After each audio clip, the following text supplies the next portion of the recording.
Hello everyone, and welcome to episode 144 of the Warhammer 40,000 podcast that goes by the identity of Look Out Sir. My name's Dan, and it's that bit at the beginning of the show where I take it upon myself to introduce my friendly pal Phil. How are you doing, mate? You alright? I'm doing pretty good. Yes, I was going to say something else, but I'll talk about that in a moment. But yeah, I'm doing quite. I'm doing quite well. Had a game of 40k yesterday, which was quite good fun. Oh, did you now? 40k without me? I know. Yeah, well, I know because you do it without me enough times, so it's only fair that I make you jealous. That's true. That's true. I do put it about. No, exactly. I had, my friend George, he's a local boy. He came round, and we did 1,000 points of Marines versus Marines, Primaris versus Firstborn, your dream 10th edition box set, Dan. That's what we played. It was good fun. Anyway, what was the thing you were going to tell us about, Phil, before you decided not to? It was going to explain what we're doing this episode. So this is the Guard episode, or meant to be the Guard episode. But yes, the thing I was going to say is my copy of Cadia Snad's box set has not actually arrived yet, despite almost, not quite, being a week since I should have received it. It's obviously Thursday now. It should have been posted out Friday/Saturday last week, so it's sort of lost in the post. Apparently it's still with Royal Mail, and I'm going to get it at some point. Hopefully tomorrow. Who earns? Oh, well, yes. Mate. So yeah, we're not doing Astra Militarum. Instead, we are going to talk about, first of all, the Votann 2.0. We're doing part 2 from our last episode. That's what we're doing, aren't we, Dan? No, we're not doing Votann 2.0. We are just doing previews, and we're talking about hobby projects, and then we're talking about our aspirations for Lookout Sir in the year 2023, because ultimately what would have been the final episode of the year that was supposed to precede this episode where we were supposed to talk about Astra Militarum was going to be that whole kind of thing where we were going to, talk about 2023 and other bits and pieces. But as it's transpired, that's all been moved around. So we do that this time, talk about that side of things, do a bit of sort of catch up on plans and so on and so forth. So yeah, it should be an okay episode. It's a bit fillery, but sometimes those are the best. Often, I would say. But all of that is insignificant when compared to a 5-star review. Peter! Oh, hello, What are Dad. you doing in here, son? Oh, I'm What just... have I told you about wasting your time with these little plastic figurines? It's not a waste of time, I like it. How dare you talk back to me, Peter? It's about time you grew up. I don't want to grow up. Oh, man, maybe there's something on the radio. Yeah, this is nicer. Peter! What's that? That's right, it's me, the ghost of a award-winning TV and radio presenter, Jeremy Beadle. Jeremy Beadle? Yeah, that's right. Wow. Now let me tell you here, Sonny, my dad was always telling me to grow up, and I never did. And look how successful I was. So ignore him, Peter, and keep playing with that little plastic crack. And while you're at it, listen to the Look Out Sir podcast, which right now is time for the 5-star review. Wow, thanks, Jeremy. Who are you talking to with there, son? Jeremy Beadle. What? No!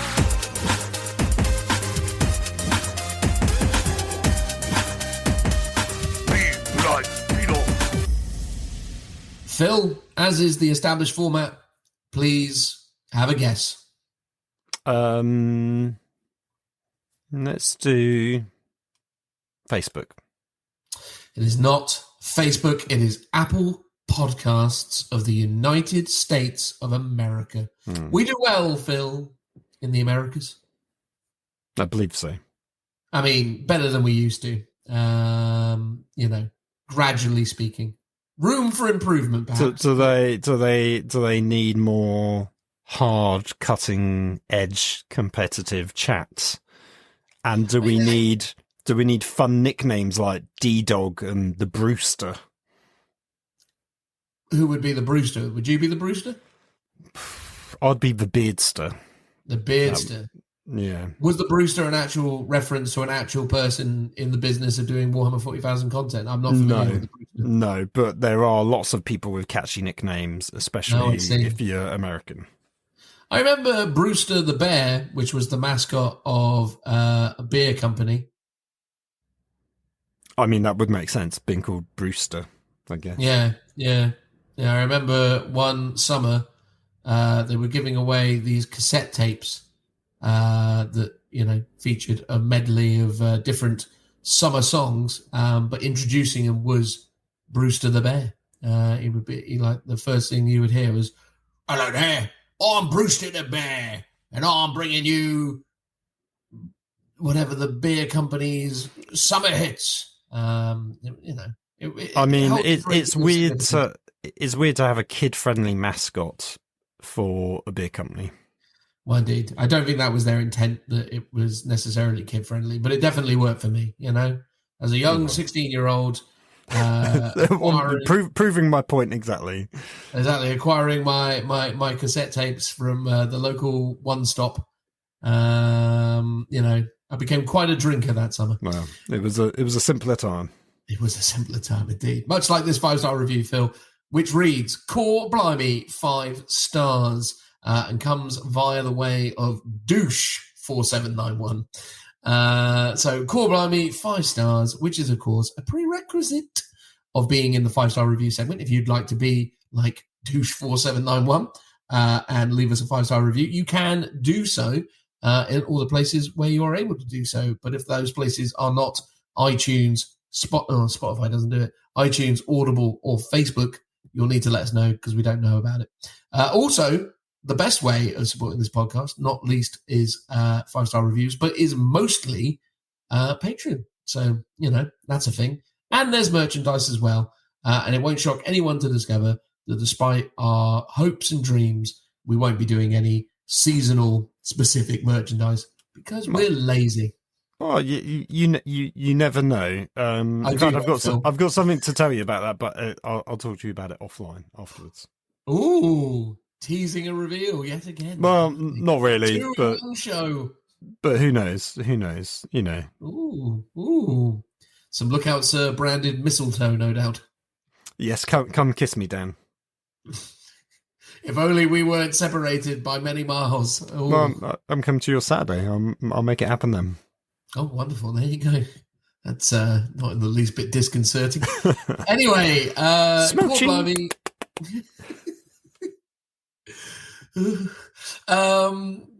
Please send help. Right, anyway.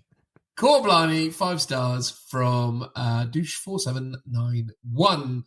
I've been searching for a 40k podcast to listen to while at work and while painting. Most all of them annoy me or bore me into tuning out. Sorry, not turning out. I don't know where that R came from. Dyslexia again. This one is both tolerable and amusing. Dan and Phil cover the hobby with the right amount of pleasure and disdain. Best 40k podcast. I hope Dan breaks down and plays Crusade and maybe Mordheim with Phil. I mean, I did play Crusade. That was something that we have documented. I didn't like it, but I did do it. But not with me. Mordheim is something I'm much more into, but I feel like, unfortunately, that ship has sailed. No, it's still there. We can still do it. We can still do it, but the fact is, right, is you got super enthusiastic about Mordheim and you started making models, but, where are you with that project at this stage? Nowhere. It's literally sat behind my computer. I say computer, behind my laptop, in a little cabinet of projects I've still to finish. So they're all built. I think the only thing I didn't finish off was the Necromancer and some of the henchmen. So I'm mostly there.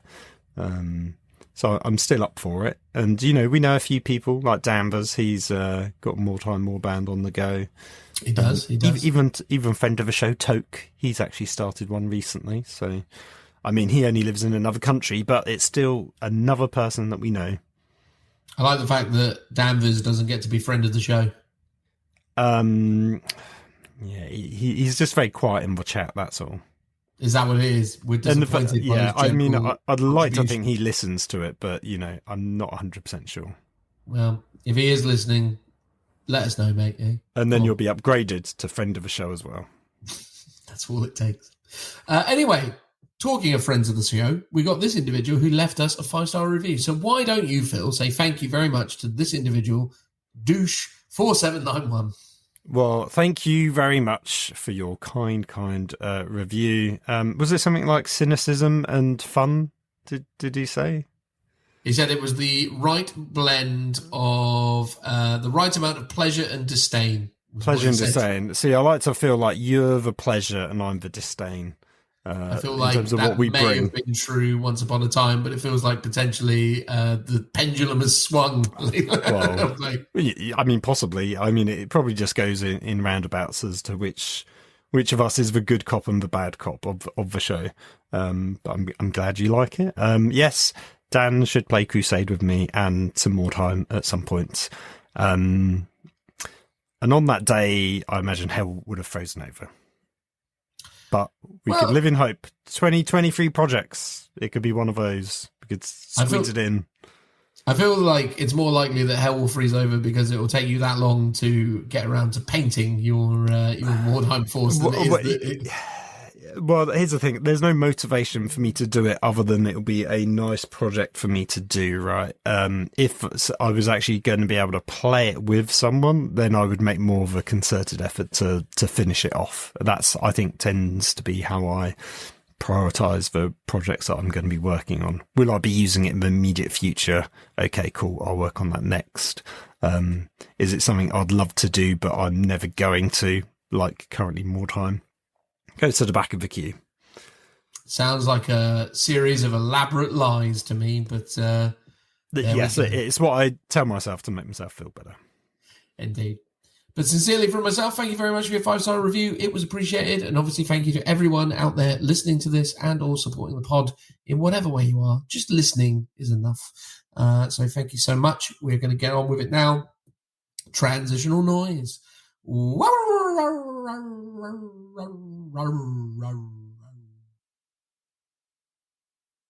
Hello again, everyone. Welcome to this part of the podcast where, not content with just talking about Astra Militarum, assuming we did talk about Astra Militarum, we still haven't at the point where we're recording this bit. But we're hopeful, aren't we, Phil? Yes, all things considered, if we get our codexes in time, which might not happen because there's postal strikes on at the moment. Oh, there are postal strikes on at the moment? Occasionally, I think, yeah. Oh, flipping heck.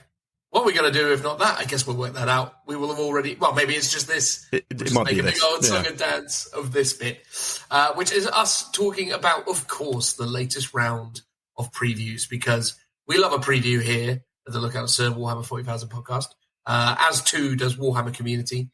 So we're excited to talk about the latest round of previews and all the fun things held within. Aren't we, Phil? Yes. Exciting. Ooh, yes. I love the sincerity that I got from you as you made that statement. Everyone believes that you are well hype. Well, I do like a preview, and this was a pretty solid one. So it's true. It's true. Yeah. Not to spoil our overall preview rating, but it was relatively solid. So we had a good mixture of Warhammer 40,000, Necromunda, Age of Sigmar, and Age of Sigmar affiliated projects. So there was some really nice stuff that came through. From Underworlds was nice, yeah. Yeah, the Underworlds, honestly, as a Gloomspite Gits fan, I am in favour of the new Gnarlwood Loon Court Gits. They were really cool. They were probably my highlight from the show. I think so too. I'm excited for the new Gloomspite Gits book, I have to be honest. I think that is going to be something that is sorely needed for the army. It's just a shame that it's not coming in time for the doubles event that we are attending in late January.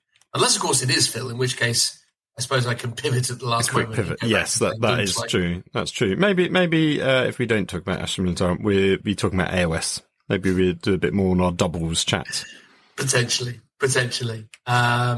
Additionally, as well, though, for Age of Sigmar, and on the topic of the Gloomspite Gits, again, got a unit of wolf riders, which obviously occupy a very different visual aesthetic to the rest of the Gits. Gits typically in the kind of more default form are, all black hooded creatures, whereas these guys have mushrooms and squigs. Yeah, basically. mushrooms, squids, black hoods. Whereas these guys are more of a kind of barbarian-esque aesthetic, really. Like a little bit more kind of feudalistic, it's worth stating. Yeah, but based on a really old unit from fantasy, so I think that's why they've done it. But it does look really good. So, hey, it looks absolutely tremendous. I am a big fan of it. I think, again, great looking unit. We'll definitely add it to my own Gloomspites collection. And then also we got another Goatman. So Beasts of Chaos received their new Beast Lord, which featured a trailer that I'm not just yes. I'm not just being ridiculous when I say this, and I'm not just kind of parroting what Rob from Honest Wargamer said. But it feels like it probably is doing this miniature a little bit of a disservice to go with the comedy goat video as opposed to, expanding the lore and, giving a little bit more kind of oomph to the release. Although, at first glance, I did chuckle at the goat video. I can't pretend that I didn't necessarily find it moderately absurd in its initial instance, but I don't know. I've been influenced by Rob from Honest Wargamer, and now don't like it as much based on what he said. Okay, fair enough. Well, he was like, why do they do this? Why don't they expand on the lore? Why don't they take this stuff seriously? Why don't they? Well yes, because so the kind of 40k demon character that they previewed at the very end, which will probably be, we get to that eventually. But with that, they had a whole thing sort of talking about who he was, where he comes from, that sort of thing, and gave you a bit of background to him. And I guess they could have done the same with this one, but pretty much every reveal, they do like a kind of very jokey, humorous announcement of some kind. So, it just happens to be the goat guy. I mean, understandable under the circumstances that it would be your goat guy. I think this is one of the newest Beasts of Chaos minis. Like, I think the Beasts of Chaos minis range is pretty old. So the fact that there's now a new Beasts of Chaos mini is cool, but it's a bit absurd that they're just getting the one, as it were. But I suppose that's the way it goes sometimes. Yeah, it's the classic stopgap. Here's a single character mini to tide your entire faction over for an edition, which does happen quite often. That's it, mate. That's it. I'm intrigued whether or not those wolves will be the only Gloomspite release, although obviously Gloomspite were also bolstered by their new at the Underworlds, Underworlds gang. So maybe that sort of counts towards the overall tally, I suppose. But anyway, there you go. So Age of Sigmar, lovely, lovely, lovely. But we don't talk about Age of Sigmar here, at least not predominantly. We're a 40k podcast, so we need to be talking about 40k, as is the way of things. So the first of the 40k reveals was what, Phil?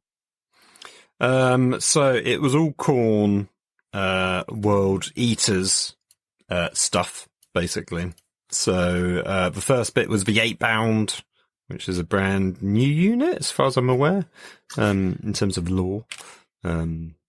Marines with muscles and, bare arms.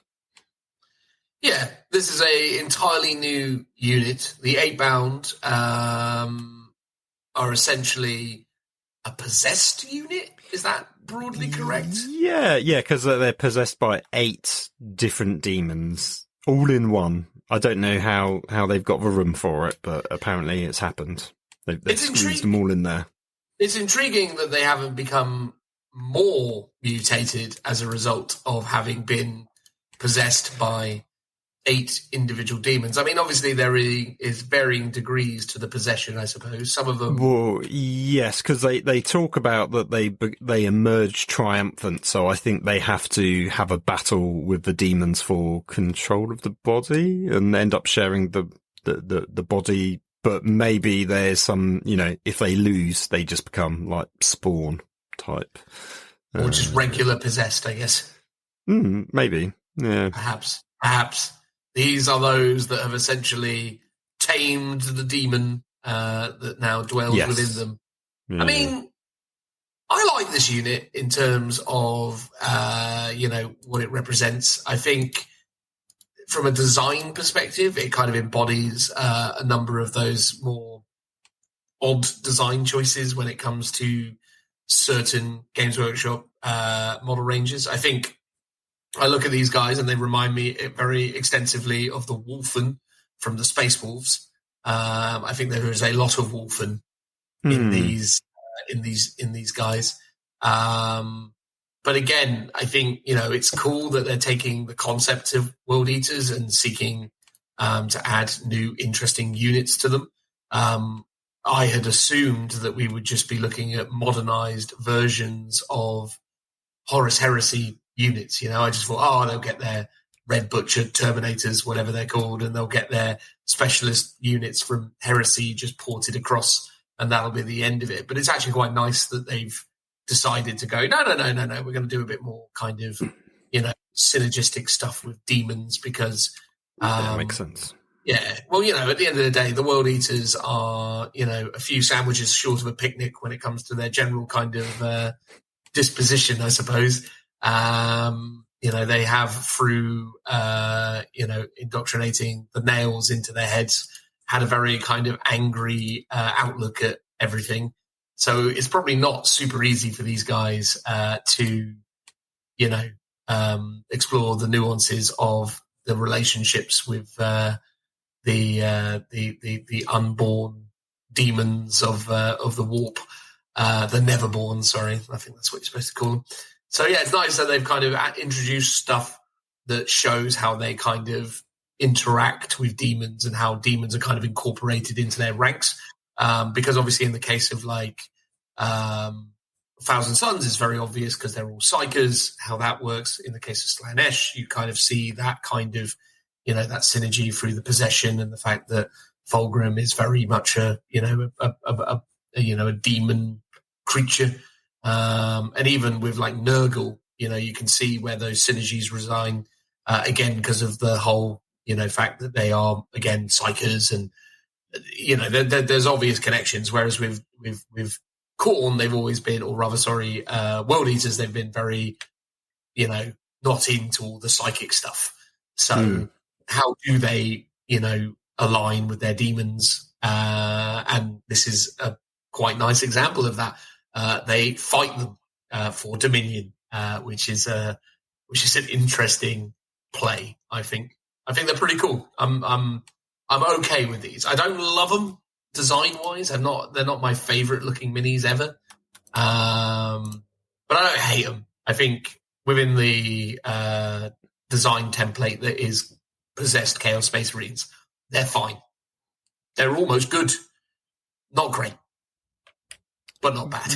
Yeah, no, they're a bit too spiky and a bit silly looking for my taste. But then I've always said that about Chaos in general. Like, the Chaos I always prefer is the Horus Heresy kind, where they're kind of just regular Marines. The more Baroque spikes and weird growths they have coming out of them, the more unrealistic I find them. They're a bit like the Obliterators. I think they're, cool models to an extent, but also a bit silly, I find. There's some really nice touches in them though. I like the ones that have the extra exhaust on their backpack and it makes it into the Khorne symbol. I think there's some nice little touches on them, and some of them have like the butcher's nails going into their heads. They're really cool. And then obviously you've got the ones at the bottom, which are, what are they called? Oh, the Exalted 8-bound, which are even more demonic than the first couple of guys. So one of them's got these mad, like, demonic feet and stuff like that. Yeah, I mean they're okay. If you like chaos, you'll probably be really into them. And I think part of the issue is the juxtaposition between the very kind of clean heavy metal art style and the sort of super gory flesh horror aesthetic of them. So I think if someone was to paint these up in a more grimdark horror style, they would look better than they actually are portrayed here. Yeah, I would agree with that. I think actually with a little less definition, especially on the faces, I think with a little bit more, a little bit less, like detailed definition, I think they probably start to come together a lot nicer. Yeah, there definitely needs to be a bit more goo and blood. And there's a distinct lack of blood on any of the weapons from these guys. They should be splattered like they've just been down a meat market. I'm surprised that they went with normal skin tones as well, because when I first saw this unit, I was reminded of the Age of Sigmar kit with the guys with the swingy hammers. They've got like hammers on chains, and they had red skin. I can't remember what their names were, but they were like, because they had sort of, I'm not really super familiar with what this unit actually was in the lore, but my assumption is that they were somewhere between kind of demon and human. Thus, they ended up kind of with this red skin tone that they've given them there. I would have thought maybe that would have been really cool in this case, but I'm imagining when the heavy metal team kind of approached this, they were like, well, we've already kind of established the armor color for World Eaters, and it's this very specific red. If we were to then paint their skin a shade of red, it would potentially just be a bit too much red. So they wanted to kind of distinguish the difference, I would assert. If I was going to change the color, I would have gone for a more pale color, like a pasty deathly white, to sort of almost show they're not really alive, or they've lost their humanity by having all these demons in them. You want to go down the Exorcist route and put some white makeup on them. So because there was two versions of them, right? So there's the eight bound, which is the regular ones on the first carousel. Oh, and then the next carousel, the exalted 8 pound. Yes. I mean, that is scraping the barrel, if I've ever seen it, to basically go, it's basically the same kit, but it's going to make up, like 2 different data sheets now. Is that the general vibe? Because they've got so little? I don't know if it'll be like you'll get one exalted in a regular squad, but almost like a leader, or if, as you say, there's 2 different builds for the whole unit, so you'll get you can just run them as regular or exalted, which might be an option. I don't know. It'd be interesting to see how they do that in terms of build options. I prefer the 8 bound to the exalted 8 bound. I think the exalted 8 bound is the weaker of the two.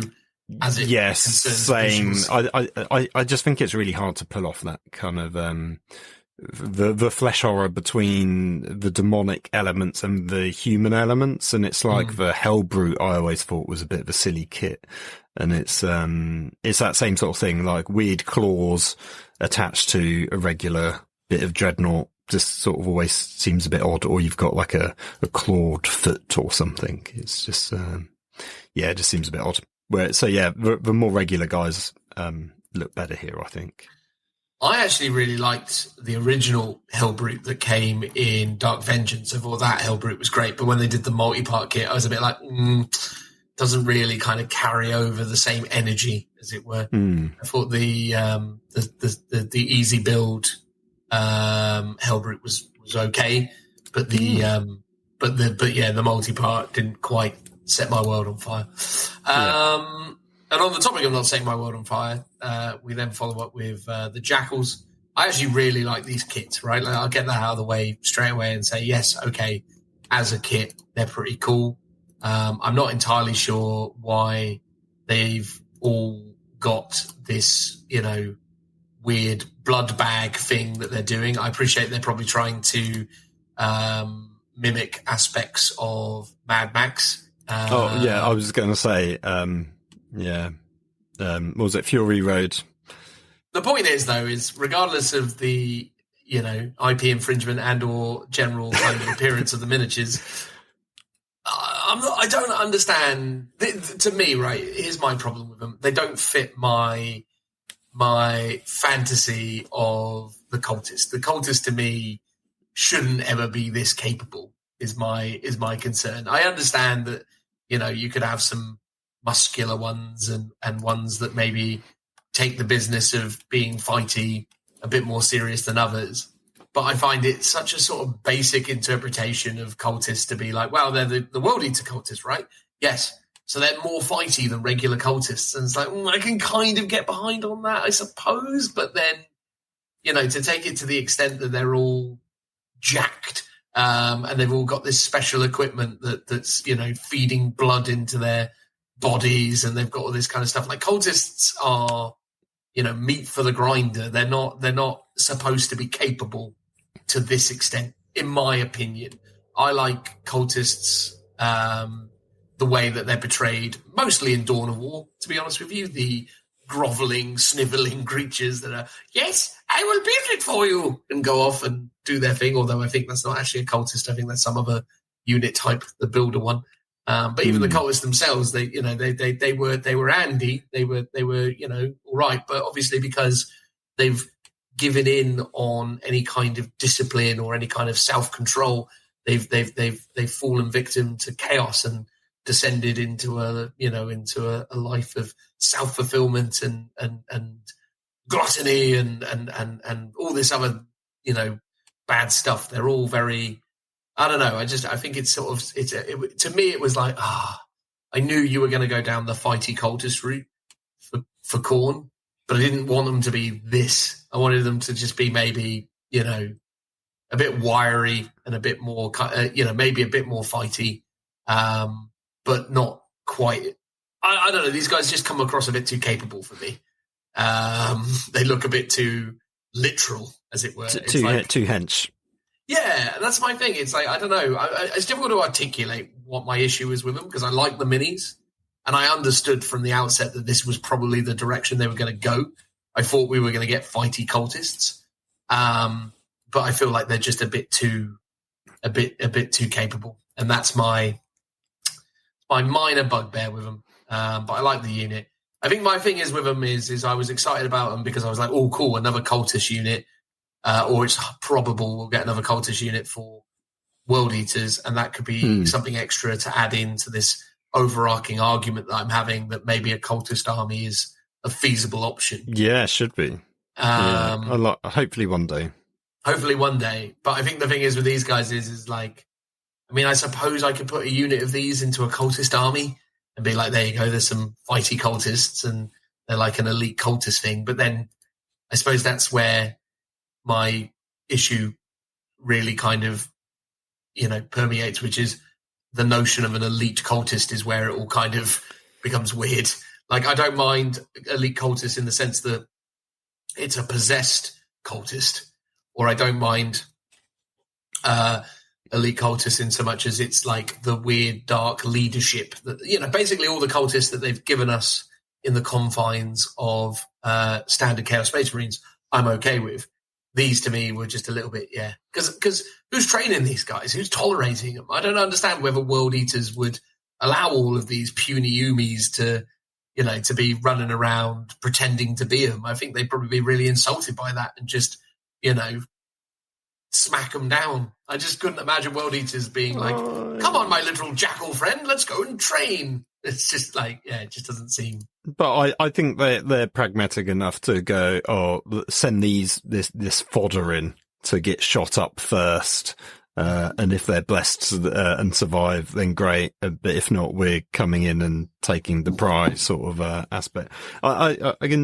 I really like them. I think they look cool. I can sort of understand your point. I think it's that disconnect often when they introduce new models, right?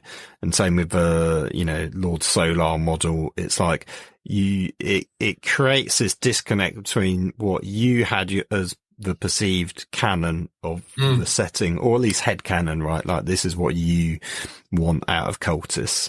And then they come along and go, no, it's now this. And obviously, because you've not got the book yet, you can't read up on the lore to explain why the unit looks the way it does. Are those blood bags the thing that's like fueling them and making them really muscular? Is it like Bane-esque, like muscle protein, getting them all jacked? Is it something else? Is that like, stimulants to just make them go psychotic? It'd be interesting to see what it is. And I think it's until you read it and understand it. I think that's the one thing I used to like about White Dwarf. When they used to introduce new units, there would always be a bit of background about them and dev diaries explaining what the weapons are, why they're designed this way, what everything does. And it's the one thing like Warhammer community doesn't ever really do. I mean, sometimes it does, like it sort of gave us a brief overview of, what all the new Votan weapons were and stuff like that. But I'd like something a bit more of a deep dive into those things. And they could have done that with, this model range. But, it's a preview. So all we literally get is a preview of the models. They don't really ever go into the detail of the lore, which, is maybe something they could expand upon on these, shows. I get, they've got a lot of like body plugs. So I was a bit like, are these like failed Marine aspirants? And that probably goes some way to explaining why they're so muscular. But then some of them are clearly women, so maybe that isn't the case. Although the one that is super like hench, like the big guy of the squad, maybe he is a ex-Marine or failed Marine because he's just so big, or he's just a very like big guy, right? The Arnold Schwarzenegger of the team. But yeah, no, I do like them. I mean, they are very well equipped, right? They're not carrying around improvised weapons. They don't necessarily look like they're weapons you'd always see in somewhere, even like in Necromunda. I mean, they feel more like weapons of war, right? The chain swords and the chain axes and stuff like that. And the fact that most of them are carrying two of them, it's like a repentia on crack. Well, and actually, it's a really good point you just made, and maybe that is one of the things that doesn't sit right with me is the fact that they've all got chain swords and chain axes, because those are weapons of renown. There's Space Marines go to war with wielding chain swords. Cultists. Yes. It's like, what? Really? Cultists? Well, I mean, the odd Astra Militarum like sergeant will have a chainsaw. So sergeants, people in you can get them. Yeah. Oh, of course. I appreciate you can probably find a few lying around, but with the way weapons are kind of deified in the 40k universe, like the idea that these guys would have this abundance of them is. Again, I don't know, because again, as I say, the problem I have with it, my headcanon, with my version of the cultist fantasies, the idea that Khorne Berserkers would be, somewhere within the World Eaters is a command infrastructure or resourcing facility that is prioritizing giving these guys not only enhancements to make them all super muscular, but also arming them with, quite precious weapons. It's that thing where it's like, really, like of all of them, the World Eaters, really, like they're going, oh yeah, it's really important that we arm our little fellas with really good weapons and jack them up a bit. It's like, nah, it just doesn't. Yeah, I like the models. I don't get it, but I'll invest some time in understanding what they're all about when I get the chance. What I will say, though, just as the next point, the Lord on Juggernaut, the next model, universally love it. I mean, that is phenomenal. That is perfect. I flip it. Yes, it's a pretty so good, flawless model. I think the only complaint people I've seen say about it, it's like, where's the unit of this? Like, everyone's like, I don't just want a cool character, like I want a squad of 3 of these. And that's a fair enough point, because it's so cool. And maybe it does make it special that it is limited to a character, or this is just the only preview that we've seen, and later on there will be like an actual unit of these that you could also take. Either way, yeah, this guy's great. It's incredible. Well, I mean, I think within 40k, juggernauts are viewed as real, rewards of chaos for exceptional individuals. I think the idea that you would have a squad of them, although I would love it, doesn't necessarily fit with how things have been up to this point. You get demons on juggernauts because, of course you do, because they're demons, but I think to be gifted a juggernaut, you do have to be a pretty remarkable individual. But if this is a precursor for a whole unit of these, I'm well into it. This is fantastic. I can't really say anything other than Lord on Juggernaut, chef's kiss, incredible. Yeah, it's the madness of 40k. It's a Space Marine of all things riding a bull that is robotic and I guess demonic at the same time. Kind of bonkers, right? It's sort of nonsensical silliness, but done in a way that is so good, you have to respect it. Big time. Yeah, it's the times when they do kind of chaos vehicles / demon monsters really well. I think this is a great example of it. Yeah, totally agree.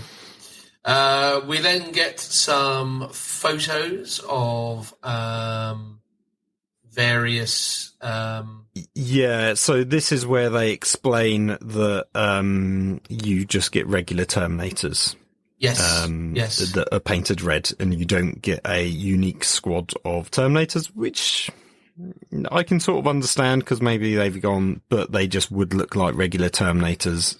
Could they have made a more combat-y unique version? Maybe. I think the only thing is probably people got their hopes up expecting custom Terminators because Thousand Suns have got their own Terminators, Death Guard have got their own Terminators, so it would make sense if you're doing another one that they would also get their own Terminators. So I can understand people's disappointment, but obviously the standard kit is just really good as well, so I can get behind that as well.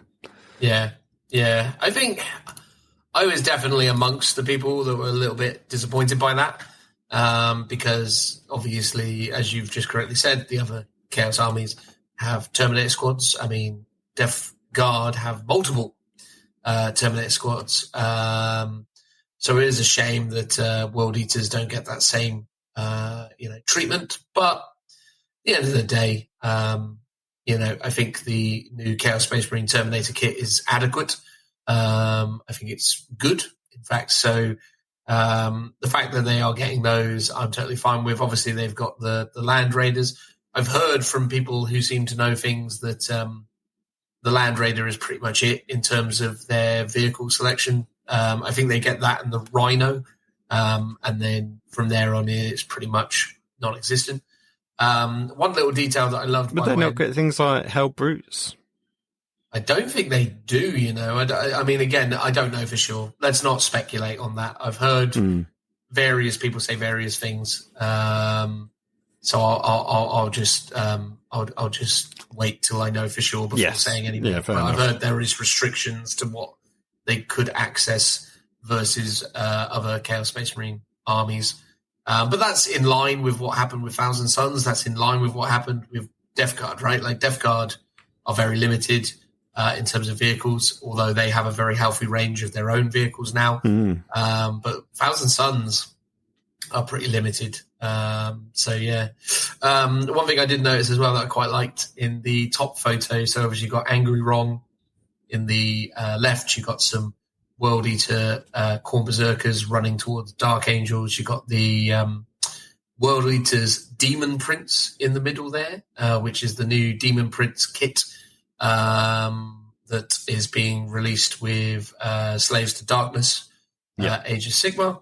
But actually up on the top right on the battlement, you got a Executioner, Master of Executions, but with a Khorne helmet, which is really quite lovely to see. Is that just a kit bash then, I guess? I'm guessing that's a kit bash, yeah. I think that's probably what we're looking at there. Either that or they are going to do a official kit bash release of the Lord of Execution. But that seems is definitely unlikely. Yeah, but that is definitely a Lord of Execution miniature albeit with a corny head. But other than that, I didn't spot any specific things. Although I suppose actually in the bottom photo you notice that there is a Mauler fiend bringing up the rear behind the Land Raiders. So that at least gives us confidence that we know that they're at least going to get Mauler and or Forge fiends. Yeah, that would make sense. So that's a plus. And obviously they've got the Lord of Skulls there, because why wouldn't they have the Lord of Skulls? Well, exactly. So yeah, pretty awesome. And then we get a preview of the front cover of the Codex. It is customary when me and Phil review codexes that we review their cover.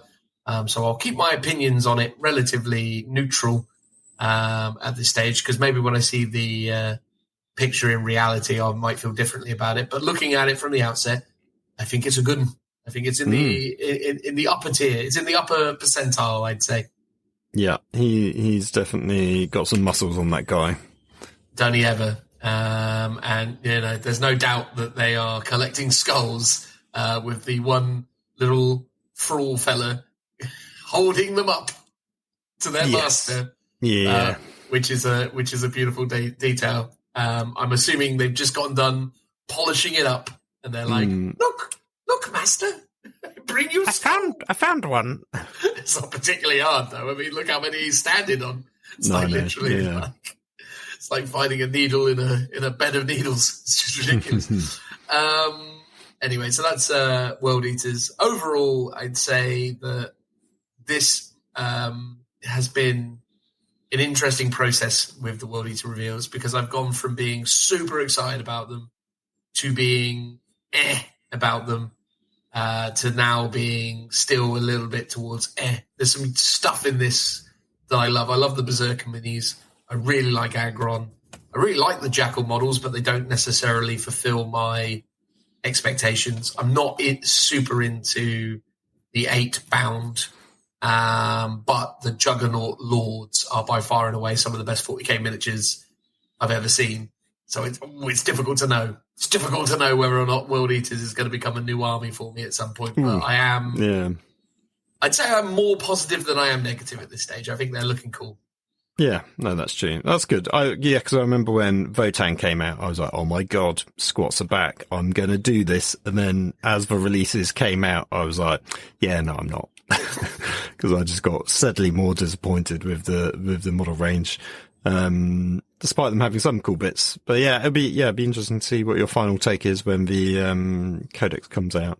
Yeah, I do like them, but as you say, I think the 8-bound are the weakest of the models that we've been shown, and obviously the Juggernaut is by far the best out of the ones we've been shown from this preview.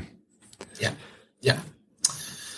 So next in the lineup are the books that make up the first 3 arcs of Omens, which implies that we may get more than 3 arcs of Omens. Well, there's definitely 4. But there might be more than 4, I guess, is the implication.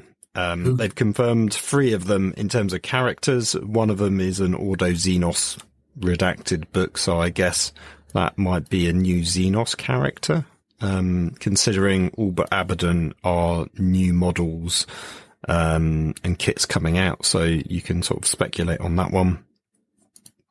In terms of how it works, it's very much themed. It reminds me a lot of the Age of Sigma campaigns, because they were all character based. You know, you had a single character on the artwork, and it was all themed around that person.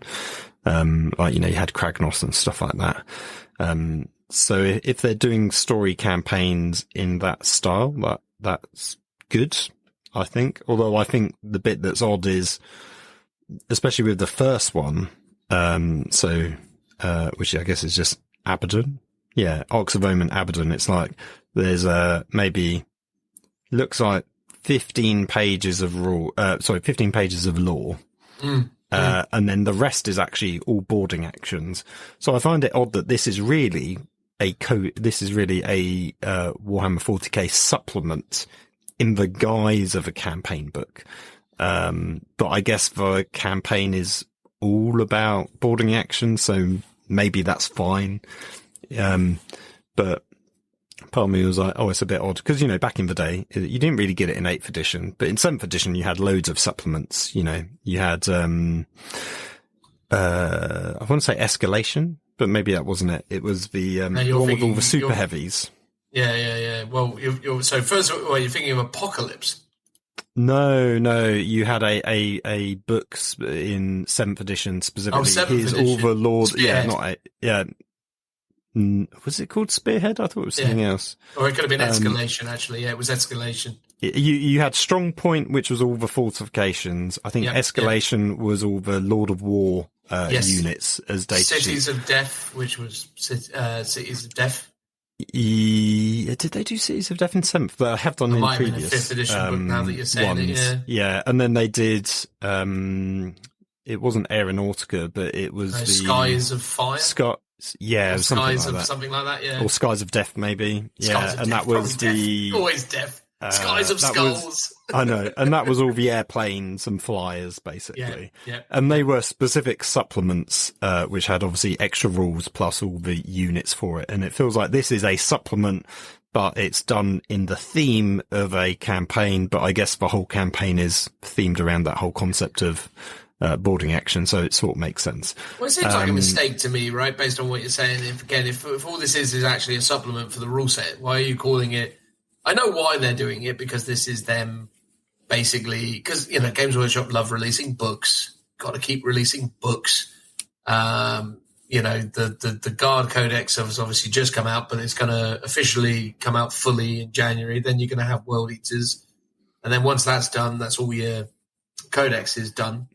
So then these are the books that take us to 10th edition, right? So again, it's just saying on the thing there, you got the winter and then spring releases. So between February and May, or maybe, between February and April, I assume, these books will come out rapid fire. And the Ordo Xenos redacted thing will probably be an indication of whatever it is that we're going to see that takes us into 10th edition, which, if the rumors are true, will probably be something involving Blood Angels, and whatever the Blood Angels are fighting against in the starter box set that they're going to be doing. Which hopefully will be, it'd be really cool if it was NIDS, but I don't know what they're talking about. Have you heard anything about what the Blood Angels are supposed to be up against? From what I've heard, it's Tyranids, but whether it actually is, I mean, who knows? It makes sense, though. Blood Angels and Tyranids don't get on. I don't know if you've heard. Yes, well, they're historically the enemies of each other, so that does make sense. With this one, though, would it be Tyranids? Because it feels like if Tyranids are getting a big model range push with the release of 10th, then it wouldn't be here. But what we did have last year is... Oh, go on. You could have the story that the Tyranids have finally destroyed Baal or something along those lines. I mean, obviously, because Angron has a long history with the Blood Angels, and there was all that malarkey with the last attack on Baal, where the skulls of Tyranids were piled up in the shape of the glyph of corn or whatever. So that was all appropriately odd. So I don't know. Maybe it's where it leads to. Maybe it's the Nids blew up Baal or something at last. It does make sense that you had, Tyranids invading Baal, and then Khorne was came along and kind of cleaned them up to save them. So weirdly, Tyranids would make sense to fit in that logic. Although I was thinking it would most likely be Elder, because we had an Elder release.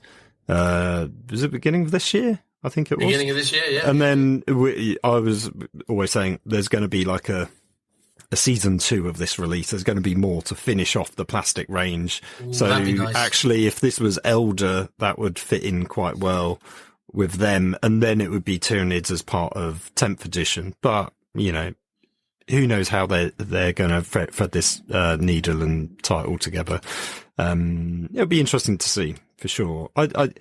My only concern about this is I don't know how long this Arcs of Omen season will last, and 3 quite months. often 4 months Games max. Workshop does a release, and then it's like, cool, here's the book, all right, I give you a month. Okay, now we're on to the next thing. And it's like, Yeah. I haven't even finished painting my stuff yet to play the games for this campaign. And it's like, I would love it if we all got into this and we all did boarding actions. And obviously we've got the Kill Team box set. Obviously we'd need another one to have enough for the terrain. But it's like, it'd be cool to play through it. But it's like, I want the time to be able to, you know, play it as well. Because I think for some people, you know, some people only play once a month, if that, or, and it takes ages to people to actually buy the models, paint them, you know, get them on the table.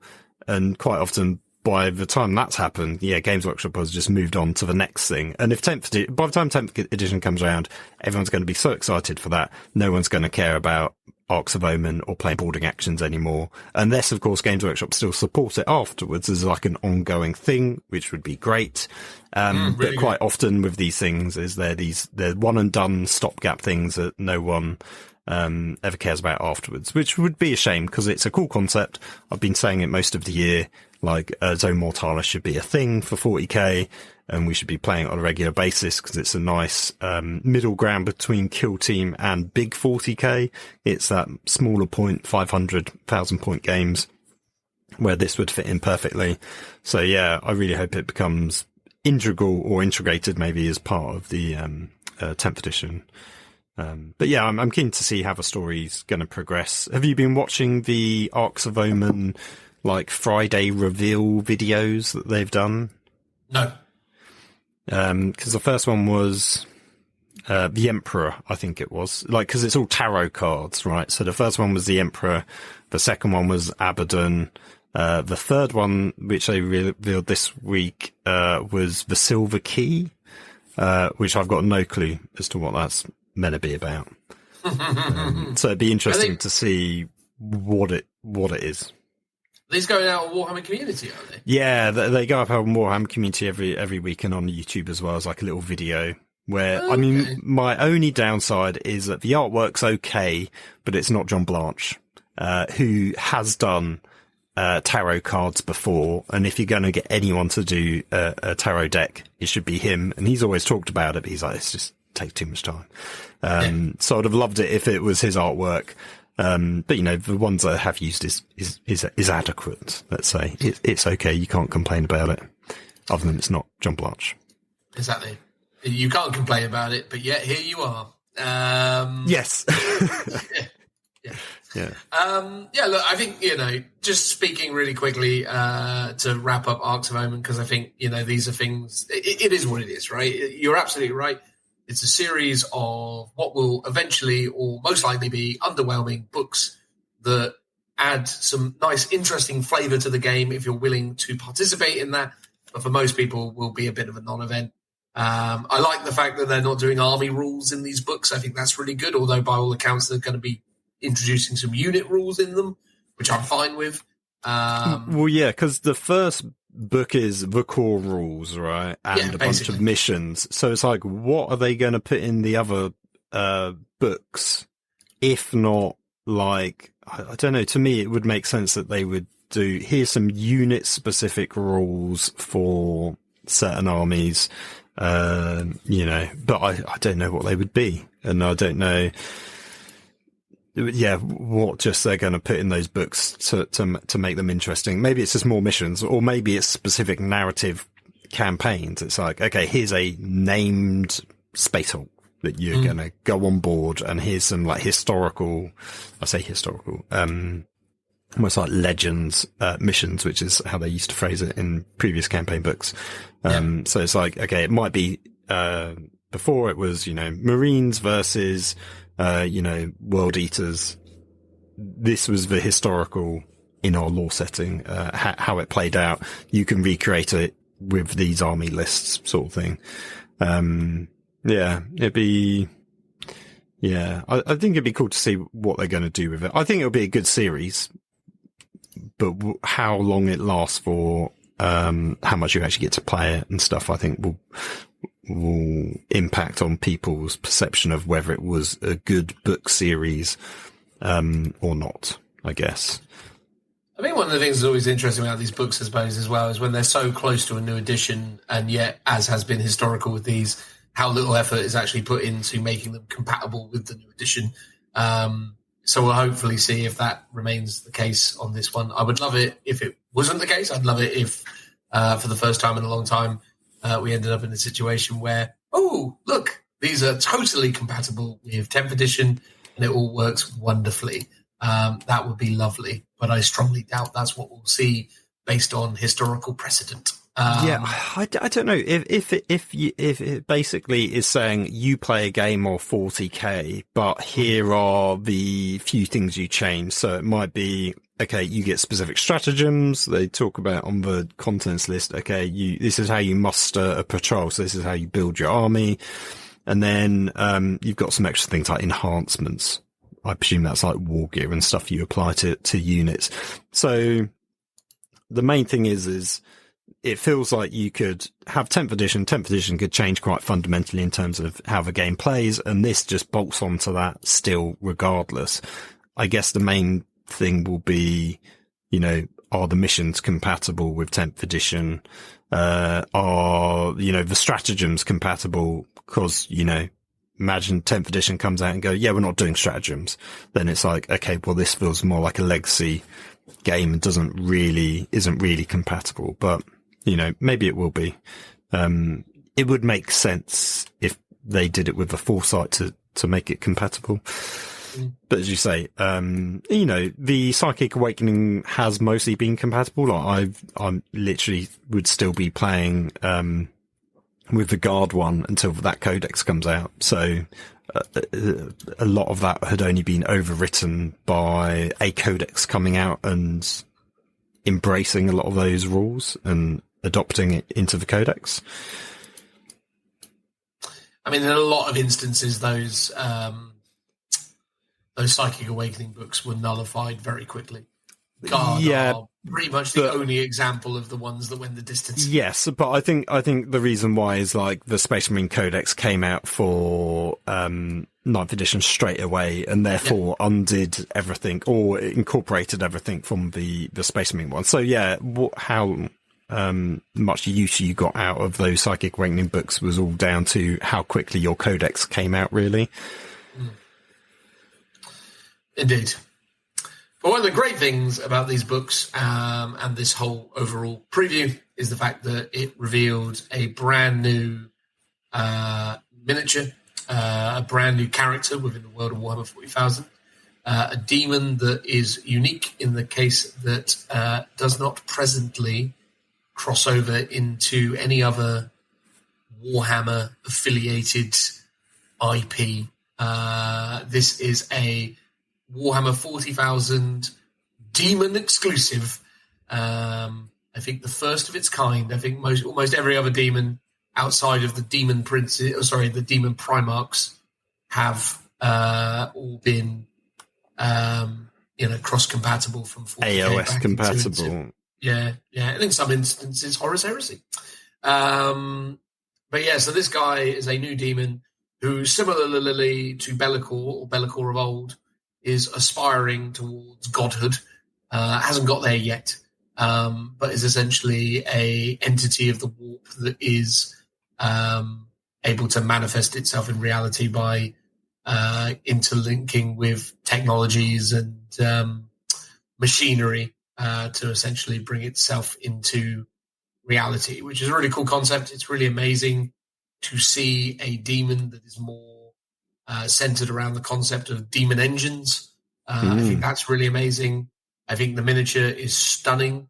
And I think Games Workshop actually did an incredibly good job of revealing this character. They didn't try and do a Belisarius call where they made out how this character is super significant and important and, stoked in history as of the Horus Heresy, when in reality, I think at the time where they started talking about, we're bringing a heresy character into 40K when they announced Belisarius Call's Mini, I think at that point he had appeared as a sort of sideline character in like one novel. But then they were like, oh yes, and now he's in 40K. Woo! Everyone's heard about Belisarius Call. It's like, who? At least in this case, they've kind of been quite blunt about the fact of like, no, it's a new thing, but this is the reason why you should care. And I've got to be honest with you, I really care. It's great. It's a phenomenal miniature. They absolutely stuck the landing when it came to the announce. I am really excited to see what this adds to the Forces of Chaos. And I think the way that they've kind of described it as an entity just leaves so much more room for exciting twists and turns in the upcoming narratives that surround it. I mean, there's not much more to say than it's great. Phil, what do you think? No, I agree. He's a really cool model. I've just clocked that the claw with the flamer in was one of the previews that everyone speculated was Huron Blackheart. So obviously, for most people's disappointment, that's not going to be the case. But I think even the wings and the hammer was part of other previews as well. So it's cool to finally see what it is. And when this first got sort of teased as was it a silhouette at the last preview? Everyone was thinking it's Dark Mechanicum or something related to Dark Mechanicum. And I guess it's Dark Mechanicum adjacent because he's almost like the demon of them. He's a spirit animal, right? He's a demon that likes to make things. I got the impression he wasn't necessarily announced as a brand new thing, but something that was always there in the background, but had never really, I don't know if he's only just broken through like into real space from the warp, but his like machinations have always been working away in the background. But he isn't just like completely brand new in that respect. That's possible. I may have misconstrued. They always like to add a little bit of extra mysticism to this stuff, don't they? They like to add a little bit more kind of... Yeah, but at least they haven't gone, here he is, and now here's a ton of Primaris Chaos Marines or something. I mean, I wouldn't be surprised if he is the first of something, or if he is potentially paving the way for a Dark Mechanicum army to come at a later date. I think that would be really cool. But I think, yeah, his visual aesthetics really ties in with the Chaos range. And actually thinking about it, the wings are very much like the Petraxi Mechanicum wings. So, you know, there is some, AdMech elements to him as well, which I think is good. It'd be cool to see what he gets up to in, I guess, the storyline. And that, to me, is the most exciting thing about those books is, reading what the story will be and how the narrative does get pushed forwards, which is, was always historically Games Workshop's biggest complaint that they never did anything. And, now they do. That's always good. And I think AOS does it so much better in terms of how it feels like they're constantly, like every single year, something new is happening story-wise on a big scale. Whereas 40k, it's like we had Gathering Storm, KGFL, the Primaris came about, and then, Psychic Awakening didn't really feel like it ever pushed the narrative that much forwards, on a kind of global scale like Gathering Storm did. It just talked about like, there's more psychic people around, and that felt like that was it. And so it feels like it's been a very long time since we've had the story progress further. So it'd be really cool to see what's happening here. Well, that was the weirdest thing about 9th edition, wasn't it? Was that 9th edition actually rolled the clock back, which was weird because like 8th edition was after the Indomitus Crusade. Whereas 9th edition went, no, we're still on the Indomitus Crusade. Yes, like, 9th edition was the prequel where it was like, actually, the Indomitus Crusade sounds like a really good setting, so let's do that. Which was good that they did that, I think, because it was such like a cool thing. And a bit like I was saying earlier, it's like people want to play stuff out and have time to build armies and play it. And it was like, cool, the Indomitus Crusade is here. But forget about that. We're on to the next thing. And you're like, wait, what? That would have been really cool to have done. Agreed. So I'm glad we've had a good long time of sort of effectively playing the Indomitus Crusade, era. My favourite feature of the miniature is Little Bare Bottom. Little Bare Bottom is always a lovely thing to behold, Right. Yes. Yeah. No, I can see that. not often you get a mini with a nice little bare bottom, so it's nice that we can add that to the collection of bare bottom minis. That fleeting list. Yes. Surely, Big Papa Nurgle's got a bottom. He does, but it's it's not quite as tight. He's been skipping leg day, whereas this guy's looks a bit spotty though. Obviously, not got very good circulation. I wouldn't be surprised.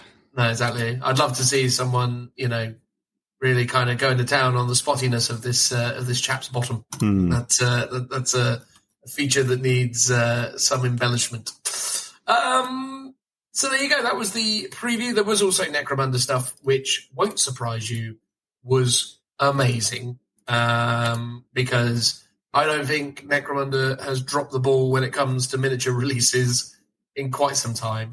But for some reason they went, you know what the House of Cawdor need? They need robot legs, the wrong trousers, as it were. That's what they need. A unit of wrong trousers. Interesting. They remind me most of, I can't remember what it is, but in Star Wars there's like the ATSTs, and I think in like the Legends, or I don't know if it's in Star Wars Legion, but there was like a one man, much more smaller version, I'm sure, and they look very similar to this. So roundly mocked, I thought, from the internet's reaction. I think the riders are cool. And the lances would make a great like Rough Rider conversion, but the aesthetic of the chicken leg walkers themselves just seems a bit silly, and also did the internet not like these? The impression I got was that they didn't, and most people would just really say they look amazing. Silly. I thought you said they dropped the ball. And I said they've never dropped the ball. I thought you were saying, and what's surprising is they have here, because... No. I think these are amazing. Oh, no, I think they're awful. Okay. Oh, no. I love them. I think they're incredible. I think the riders are cool. I think the walkers themselves don't fit Cawdor. They're so low tech. They have rats with bombs attached to them. Why would they have all of a sudden the most complicated vehicle you could think of, which is a two-legged walking machine? Like, if they were on Segways or something, like some kind of wheeled or tracked device, that would be a bit more low tech and make more sense. I can sort of get behind them to an extent, but I'm not a fan of them. They look a bit weird to me. Oh, mate, I'm a big fan. I really like them. I'm giving them a 2 thumbs up. Oh wow! Wow. Yeah, no, they're up there. They're in the upper echelons. Oh, okay. That's interesting. I was going to say, because there was a Necromunda release that came out after these previews, which was the the corpse harvesting party, and now to me they are amazing. I agree. I absolutely agree. The little penguin fella. Oh my god. What an absolute ledge! Yeah, he sort of looks like one of those old. I'm trying to think what they were called. What with the mask, with the plague monks. The plague monks. But sort of weirdly got a Napoleonic vibe with the hat and stuff, and the little and the statue. and the servo skull that's harvesting the body. Like, those two are great. Plus the lady who could literally be in like an Inquisitor model. You could just take her and go 100%. Inquisitor or Rogue Trader would be great. The 2 generic guys with the axes are probably the least interesting bit out of them. Out of the gang, but they're still good. Vibe, right? Yeah, and they've got vibes similar to the Goliath gang in like the sort of style of their axes and stuff. So they're all cool. I do like them, but the lady, the servo skulls, and the little monk man are all pretty awesome. And it does feel like he's got his automated scribe as well as he goes. Oh, on his belly, yes. On his belly, it's just, as I say, man, Necromunda, I don't think they've dropped the ball in ages. I think pretty much everything they've done has been phenomenal. I like how they get to explore like the most interesting aspects of 40k, like that kind of grimdark everyday normality, but it's not normal at all. It's absolutely horrific. And that they just go, oh yeah, here's one or two models of something. It's like they're doing for 40k what Underworlds does for Age of Sigmar. But the main difference is with Underworld warbands, you can actually play them in Age of Sigmar. And 40k doesn't have that equivalent. And I wish Kill Team is almost that, but not quite as obscure model ranges that the Underworld feels like it does more. But yeah, I think the Necromunda stuff is pretty phenomenal. And it always makes me go, why aren't we playing this? Yeah, no, I agree. I've just remembered, I was just looking back through the range, I just remembered the one time where they may have slightly dropped the ball, which was the Orlok quad bikes. The Goliath bikes weren't that great either. They were great, mate. What are you talking about? The Orlok, the character bike I thought was very cool. Like the lady riding on the back. That was pretty good. And the big vehicles were really cool, like the... Oh my god, yeah, we haven't even... That was pretty good. It wasn't in the last preview, it was just a random thing that they did, that new, like, massive truck that they... Yes. Oh my god, that's amazing. I mean, that looks perfect for a Gene Stealer cult gang to kit bash into a vehicle of some kind.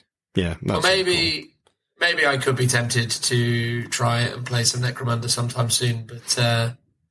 I need to, find the time. Well, Tim promised us we were going to do a campaign this year, and then it's just never happened. I've still got my original 2016, I think it was, or was it 2018 when Necromunda came out? Or 2014? I can never remember. It was around 2018, something like that. Something like that. I've still got that box set up in the loft that I keep meaning to, like, I want to play some of it. I do find it's not impenetrable, but it's quite difficult to know where to start with it, because there's like 3 different books. Some of them have overwritten some of the others in terms of like the gangs of books, and now there's the individual gang books like the House of series, and then there's all the individual like campaign books. And it's like, I think the answer is don't collect them all, just start with one and like play some games and then go from there to do it. But yeah, I mean, for a future episode where we talk about what we want to do next year, I always say to myself around this time of year, next year I'm going to do either something like Necromunda or Blood Bowl, or one of the, or finally build my Adeptus Titanicus minis. And then as the year progresses, none of that ever happens because I'm too busy doing stuff for 40k, it seems. That usually is the way. I'd do squats if I was going to do a Necromunda thing. They're a good mini range. Yeah, incredible. Anyway, there we go. That is us talking about the previews. Overall, I will give this preview I can't remember what the established scoring methodology was, but this is up there as a good one. Not the best ever. It's not a new edition 40k style reveal thing, which I think are usually the bestest of the bestest. But this is up there. I think it's solid 4 out of 5, 8 out of 10 kind of territory, maybe 7 out of 10. There you go. I'll give it that. If I'm going out of 10, 7. Which on a out of 5 scale, I reckon still sort of stays in that 4 region, I guess, because I just round up. But that's fair enough. Yeah, no, 7. It's not the greatest thing ever, but it's solid. I enjoyed it a lot, and I think there's some really good stuff there. And I'm really excited to see where it goes next in the run up to 10th edition, but not so excited that I'm gonna, try and fool myself into really getting into boarding actions and all that other stuff. Although I would like to play it. I don't think I'm going to be kidding myself into believing that it's going to be the next big awesome thing. But you never know. You never know. Hopefully they support it in 10th and perhaps it'll be something really fun. But it's a while yet before that comes out, right? I mean, we're talking probably February. No, I got, well, they talk about coming out in winter. I wouldn't be surprised if one of the books comes out prior to the Guard Codex and World Eaters. What, like January time?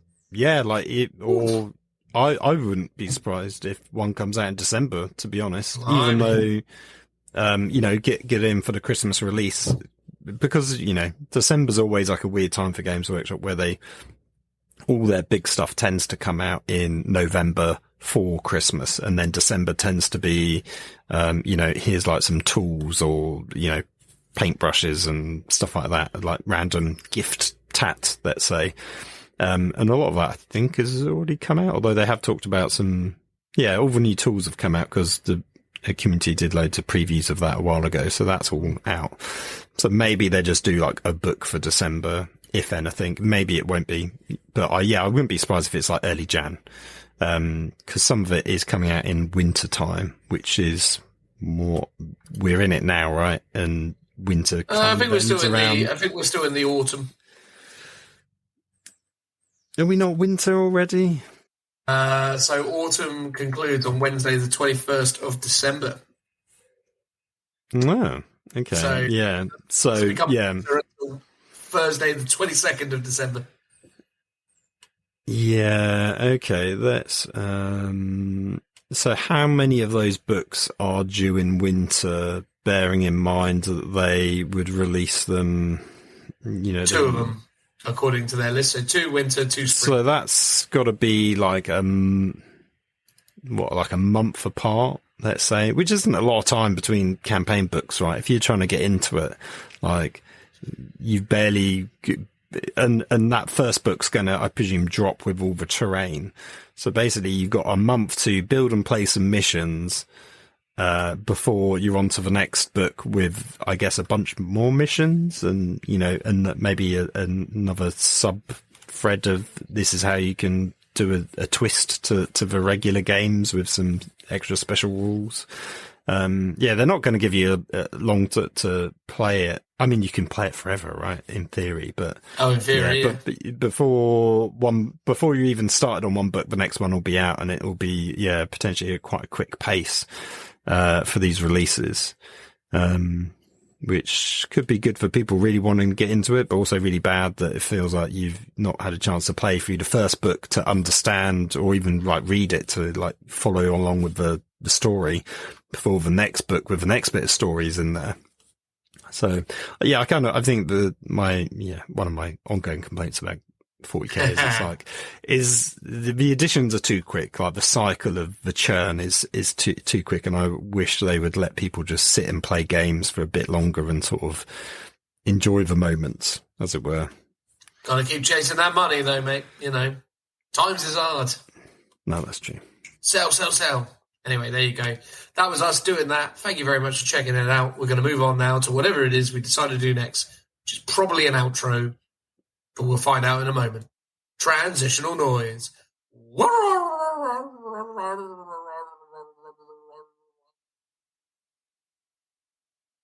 In this part of the podcast, we are going to have a general conversation. So just for context, we had hoped that we would be doing Guard. This is already likely to have been explained in some detail in the intro, but we're basically in a situation where we're moving on to talk about other things that we would have talked about in what would have inevitably been the last podcast of the year. But now the last podcast of the year will be Guard, and this is us kind of scrambling to put something out, to be blunt. So me and Phil are going to talk about projects, because it's been a while since we've done hobby projects, and they are always interesting things to talk about. So we're going to try and get into it. I assume, Phil, as soon as you obviously gain access to it, Guard is probably going to be a short-term priority at the very least. Yes. I'm still undecided which way I'm going to go. So for the episode, obviously we wanted to do the Guard. I decided to splash out and get the Cadia box set, which potentially was a mistake because I've seen the Codex on its own for sale for 15 quid. from Troll Trader. I'll give them a shout out. They're a great website. So I was a bit like, I could have just picked up the Codex, which is originally what I wanted to do, was just to get the Codex. Although the new artillery pieces for heavy ordnance are quite cool. So I was originally like, I could just get that and add them to my Krieg force. But now with the whole box set at some point arriving in my hands, not in time for this episode though, I'll have a bunch of infantry, a sentinel, some ordnance, and some other bits. So I'm now in a sticky situation as what do I do with this stuff? So I had spent the last few weeks convincing myself that I'm actually going to do a second guard army. Madness. I know. The tall boys. Yeah, well, actually, I've seen some comparison photos. They're very similar in height to the actual Forge World Krieg and the Plastic Krieg, because height-wise, they're all kind of similar. It's the Kazakins, which are chonky boys, and they are, well, all the plastics are a bit chonkier than the Forge World Krieg, but height-wise are actually all quite similar, and I would say the new Kadian ones look like they compare quite favourably. They're still slightly bigger, but not by a lot. Wow, so I think that's good. Yeah, but the Kazakins are just like, they're all the 6'5" giants of the regiments, all in one unit, basically, because they are big in comparison. I mean, that's plausible, though, right? Like, I mean, it stands to reason that perhaps the super elite soldiers are picked on a purely orky basis. It's like, you are the biggest, therefore you are the bestest. Come be in this special regiment, you big tall boy. Yeah, exactly. Maybe there can be a special, 5 foot and under unit as well for the little the boys rattling snipers. Well. Yes, yeah. I'm not a rattling. Come on, short ass, over here. Yeah, so all the new minis look really good. So I was trying to work out what to do with them. So and it's still not decided if I'm going to do it, because I'm sort of constantly going back and forth. But I like the idea of doing a new force, and it's recreating one that I sort of had as a kid. I had probably two different types of guard army as a kid. One of them was the original second ed minis, which which were, I would say, more Imperial Army from Rogue Trader sort of vibes, where they had the sunglasses, they had the helmets that were a bit like Cadians, and a lot of the officers all had the chest plates, like breastplates and stuff. So I had a bunch of those, which I think were predominantly metal with plastic arms. And then I had the later range, which was, one unit of Valhallans, one unit of Talon, one unit of Rough Riders, one unit of Kachan, all the metal ranges for all the different regiments, and I had that much. And then I also had a limited edition box set of the Praetorian Guard, which, back in the day when I was 15 was probably the coolest thing ever. So I think I might do a Praetorian army, a small 1,000 points, but use it as an excuse to take the Cadian models, do a head swap, or a helmet swap maybe, with some third-party suppliers, or maybe try my hand at green stuffing them. I'm not sure the best way of going about it, but I've seen some cool conversions already with the Kazakins, and I think Victoria mini heads with the pith helmets, and they look really good, which sort of inspired me to go down this route. But there are a few things from the Guard Army I've always wanted, but have thematically resisted for my Krieg. They are Sentinels, because they never originally had them, and Ogrins, because they always abhor the mutant. So they were never meant to be in a Krieg army. And those are two things I've always wanted. So I've got the new Sentinel I can have. Actually, at the same time, I actually bought 2 more of the old Sentinels to fit in with my Krieg, just because I actually think the armoured ones looked quite cool. So I might do that as well for my Krieg army. But yeah, I like the idea of having a small force of Praetorians, some of the classic Ogrins with Ripper guns. I guess maybe the heavy ordnance as well, because that would be quite thematic as well. And potentially some Rough Riders that I might convert up from some other minis. I'm currently looking at the Ash Waste Nomads, like the Macro Bug guys. as that. Do you feel like the Praetorian visual would suit bug riders, or do you just not care? This is more of a chance for you just to express your broader hobby interests, as opposed to the Krieg as your rigid, lore-accurate, obsessive army, whereas this will be more of your, dark. It's sort of accurate. So if you look at the Anglo-Zulu War time period, which was obviously what Praetorians are based on, was from the Zulu War, most likely Zulu movie. Let's be honest.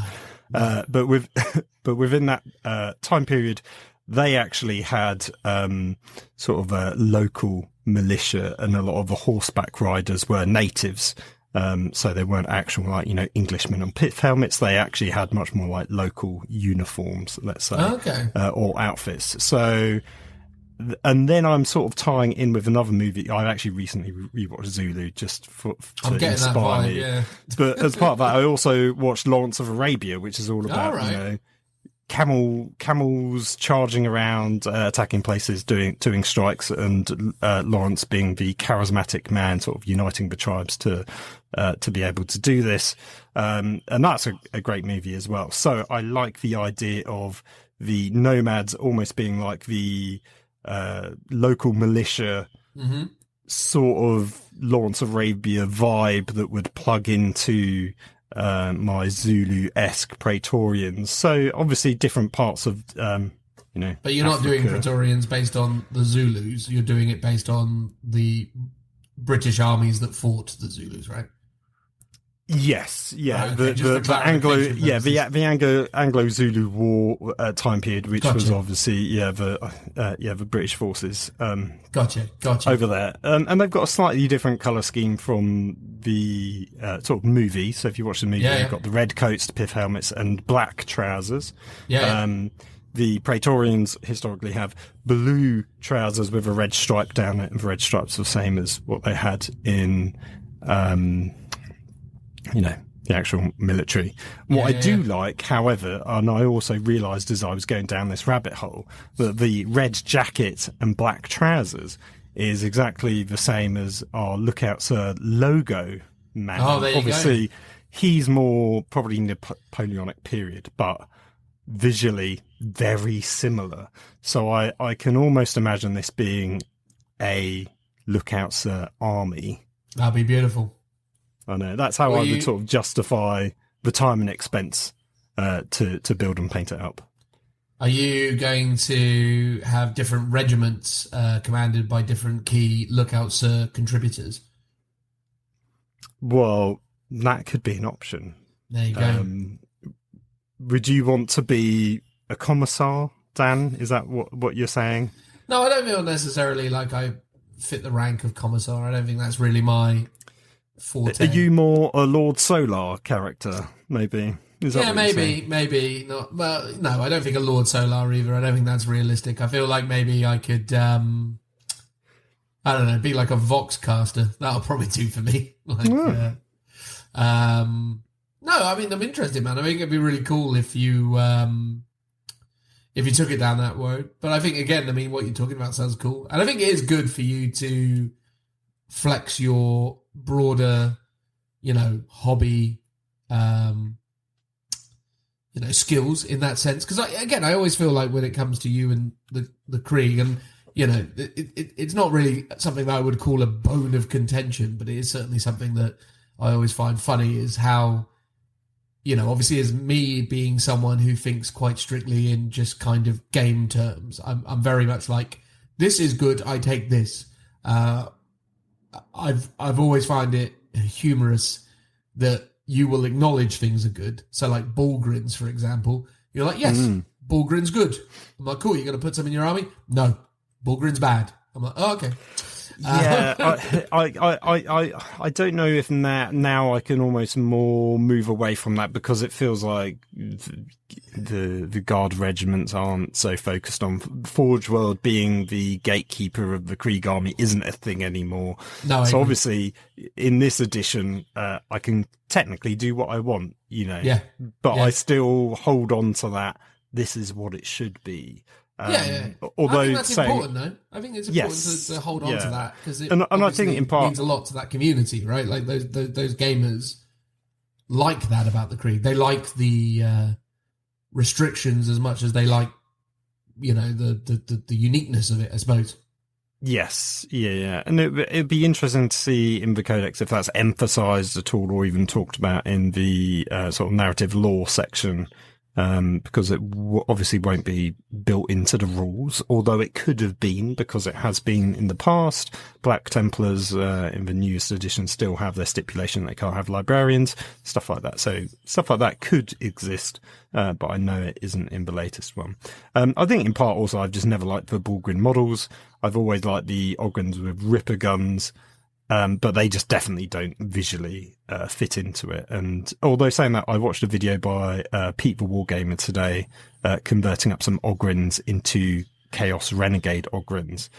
And some of the stuff he did there made me go, oh, I could actually probably do Krieg-esque Ogrins and just make them look better and make the armour match a bit more like the like Krieg Grenadiers or the Engineers or something, and give them a bit of a kind of not chaos vibe, but definitely a bit more of a creepier look to them. But at the same time, as you say, like technically shouldn't take them. So I don't know. I'm happy to have a side project, which is a small army, which allows me to have all these fun units that I don't normally have in my Krieg one, and my Krieg one can be my, lore accurate army, let's say. Yeah. I mean, there's a lot of really good ogre kits out there now. Obviously within Age of Sigmar, but also within Blood Bowl. And obviously the Solar Auxilia Ogrins are pretty fantastic. Yes, so I was also looking back at them, and it reminded me that I was originally going to sacrifice the Lore Gods and actually get some Bullgrins, and I was going to get the Solar Auxilia ones, because they are amazing models. Like I think visually look fantastic and also completely fit the sort of aesthetic of Krieg, let's say. Obviously the weapon options would be wrong because they've just got literally 2 close combat weapons. Mm-hmm. So I'd have to swap them out for, I guess, a shield, let's say, and keep one of the close combat weapons. And it's like, it doesn't look like a power maul, but that's fine. Yeah, close enough. It's a sticky thing. Yeah, it is like, I think it's like £75 for free though. So you'd obviously want a squad of 6. So it's like 150 quid. So it's expensive.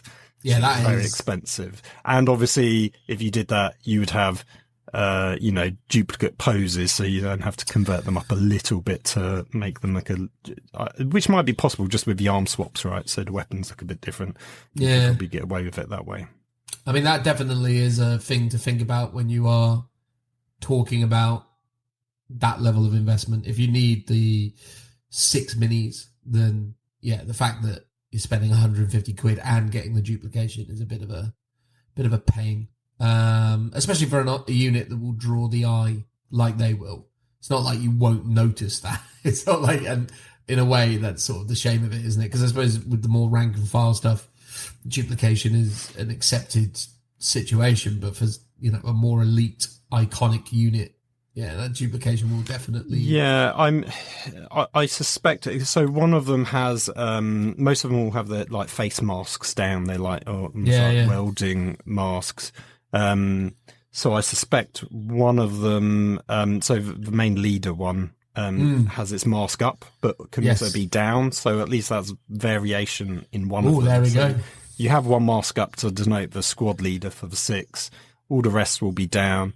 Potentially, I don't know how they're built, but the torsos and the legs, if they're 2 separates, then you could swap them around for multiple poses. And I suspect you just swap out all the different weapon options on the arms, maybe make some of the shields on the right hand instead of the normal left hand. So you could vary it up a bit and then maybe do some interesting basic details like sandbags and barbed wire and stuff and swap those around as well, so you can mix and match stuff. So it's definitely possible to do that. Sounds to me like you're spending £150 then. Yeah, this is the thing. I'm torn between, do I want to just dedicate more time, and that's really what the issue is. Do I want to spend it more on my Krieg and just expand on that army so everything's all in one, and therefore shun the newer Sentinel and shun the lovely infantry models, but obviously I could convert up the heavy ordnance. Well, I sort of feel like I don't need to, because you've got the heavy las cannon, which I've got the rapier laser destroyer, which sort of fits the exact same niche role, right? And then you've got the quad launcher, which is exact same as the new mortar. I can't remember what it's called now. It's got a funny name. The multiple mortar, basically, that they've got. The multi-rocket something or other. Maybe the multiple rocket launcher. Let's just say that. Yeah, and then obviously you've got the mini basilisk, which is very similar to the heavy mortar. I feel like I've got models that kind of replicate those units already, and I could either run them as the Forge World ones, or potentially just proxy them, and I could probably get away with it, especially casual events. That wouldn't be a problem. Base sizes might be a bit of an issue, but that's a problem for another day. Or alternatively, I just build them up as new Krieg models. I've got loads of spare artillery crew, so I could just completely remodel the units. I might do the wheels on the new artillery kits are like rubberized wheels, so I might scratch build some World War One inspired wheels to fit in better with the Krieg army. And a few people have asked me to do that on my shop anyway, so that's a project I plan to tackle at some point, regardless of whether I use it myself or not. I think my perspective on it is based on where I think you're at with it. I would assert that the best way of you proceeding is that in the initial instance, once you get the book, that you genuinely prioritize getting your existing Krieg army to where it needs to be for you to be comfortable playing games with it, because I think it's an absolute, shame for you not to field that army more often. I think it's a gorgeous army, and it's a shame that you've barely played it in the span of 2022.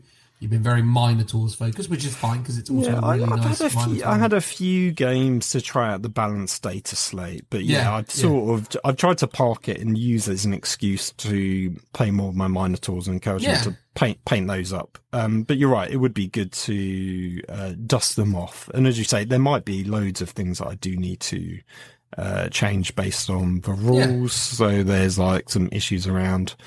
I think you can only have one plasma or a Voxcaster in my unit. I do have multiples of stuff, but I do remember distinctly buying a upgrades pack with plasma guns in, because actually at one point I think special weapons are free, so it's cool, I'll take a plasma guy in every squad because that's good.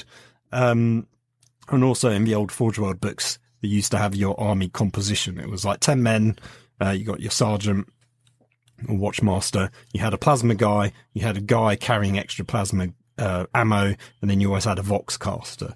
So if the talk is true, they're completely going against their own, the old Forge World law for Krieg. But then I'm also not surprised that would be the case. They don't. It's not that they don't care. It's just more that they're moving it in a new direction, which is what it is. I think what I like about the Guard book is that, at least based on what I've seen of it, obviously I haven't got it yet, but I like the fact that they are sort of trying their best to re-establish the baseline, and giving Guard players the option to do lots of creative things with it. I think Guard's a really interesting army because Guard is such a massive range with so much more variety than a lot of other armies. And I think you enter into these really interesting scenarios with Guard because I think there's a lot more room for gamers to be more expressive within that range. And I think what's interesting now is situations as you as a Krieg player entering into the Death Riders versus Rough Riders argument. Is it that you're going to field them as Rough Riders or are you going to keep them as Death Riders? Noting that Death Riders obviously have their own unique profile. So they already have specific rules But I'd say that there would be an argument, and I would support that argument, that now that the guard book has dropped, unless you're really, really into the very specific Forge World tanks, I'd say that trying to like default to guard codex stuff is a better way forward. So rather than doing Death Riders, just be like, yes, those are Rough Riders. Note how they are on horses, albeit horses with claws, but horses wearing gas masks, and they've got spears. And it's just like, there you go. Just keep it simple. I think you should, as a guard player, be afforded that flexibility. Because also, equally, I'd be totally comfortable if someone said, oh, they're Death Riders. But, well, of course they are. They're Death Rider models. But if then I was playing someone and they said, oh, no, they're Rough Riders, I'd be like, okay, that's also totally fine. Like, to me, I think guard deserves a level of flexibility that other armies maybe don't get. I wouldn't be surprised if they sort of legendsed the Death Rider rules, because they basically have gone, well, you don't need them anymore because we've got Rough Riders. A bit like how we originally had a unique infantry profile for our Krieg, and now that won't be in the Forge World book anymore because there's a Krieg profile within the Games Workshop book. And likewise, there was an old field officer. Obviously, we had Karis Ven, who's like the named character. He went in 8th edition. But the generic officer still existed. And I imagine that's going to go because now I think we've got the Castellan model, which will, I assume, fill that same role. So I imagine he's gone as well. All that will be left is, I think the engineers will definitely stay because they are a unique unit. The grenadiers went many years ago, but the grenadiers could be run as scions or Kazakins because they've got the exact same loadout, like war gear and armor. Prior to doing Minotaurs, I was really tempted to do and this was once the Psychic Awakening books came out and we had things like Lambda Lions and stuff, doing a more dedicated Krieg Grenadier force, because I had 2 squads. I had a bunch of the special weapons that you could buy still from Forge World, where it was the stubber guy and the guy with the melter gun, I think it was. So I bought a bunch of those, so I had extra bodies, and I had some original centaurs which had the grenadier guys in as well. So I had a couple more bodies that I could repurpose, and I wanted to do a like scion command squad and a scion what was it? Tempesta Prime. That's it. The officer. And I had a cool model, which was, I think, an Imperial Navy officer guy who had he was holding a notebook and had like a mechanical arm. But he had the same armor on the front as the Grenadiers. So I was like, I ran him in a few games as my Tempesta Prime because he looked really good. But I wanted to do their own, command squad, regimental banner and all that sort of stuff. So, and I sort of half started it and never got around to finishing it. So potentially that's also another direction I could do for other, Krieg minis to expand that army. Yeah. I just think on balance, focus. Well, look, I mean, your hobby, mate, do whatever you want, but probably we're going to, once we get that guard book, we're going to play some games with it as a matter of urgency. I think it's very important that we play some games with that guard, and then I think that's the thing in it. It's an interesting feeling out process for yourself at this stage. I mean, Joe has aggressively gone after guard. He's been doing his Valhallan guys, beautiful army, loads of tanks, loads and loads of tanks. Like even probably more than I have actually, which is saying something. Well, that was the thing that I was going to say. I mean, he's already outpaced your tank collection, which is. It's a credit to how quickly he does stuff, to be fair. Yes, I think he's got the technique down, but also he's got a scheme that is very quick to do. Looks gorgeous. Is basically spray it all like camo green, then spray it in chipping fluid, then spray it all white, and then just chip the hell out of the vehicles, and it gives it that kind of brushed on winter camo look to all the vehicles. Super easy to do, but and really time consuming, but it looks so good. It's like a proper scale model technique. So I really approve. Quite jealous about the speed that he can knock them out at. Yeah, he is a professional nowadays, though. That is literally his that job. is true. He is, as eBay likes to say, pro painting. Although I feel like he actually somewhat lives up to those standards. Oh no, he is. He's legit. He's not an eBay pro painter. That would imply that he's terrible. But although some eBay pro painters, I suppose, can be good. But that was the classic, wasn't it? It was always like, pro painted, and it just looked like they'd just gone into the old, plopped it down into the pot. Awesome though. Yeah, no, I think obviously the guard stuff is that's in the the relative short term. Talking about 2023 projects, it's always interesting, isn't it? I'd love to, in a way, be better at documenting these moments. I know we will have almost certainly had, well, I know for a fact we've had multiple project conversations throughout the year, and we've almost certainly had a similar conversation a year ago. And it's always interesting to imagine, or know more likely, how what you thought you could achieve in 2022 stacked up against the reality of it. Truth is, in 2022, I've done very little hobby-wise beyond this podcast. Like, the podcast has become my primary focus, as has obviously gaming. Like, I've done a lot of gaming. I've bought a lot of stuff. I have had good intentions, but in terms of painting things, I massively failed on Craftworlds this year. I had lots of expectations about what I would do with that, but they fell short. Throughout the year, I've just been playing games with armies that I've got, loitering around my house. So I think the thing I'm focused on in 2023, and I know it's really easy to say it at this stage, and I think it's going to be another thing to see if I actually do it, but I think it's just about making more time for the hobby. This year, predominantly, I've been preoccupied with moving house. That's been a massive job and consumes so much of your time. I was not prepared for how much that would take me out of the loop, so to speak. So that's been big, but I've done that now, and I am currently in the process of sorting out my gaming space and my hobby space in the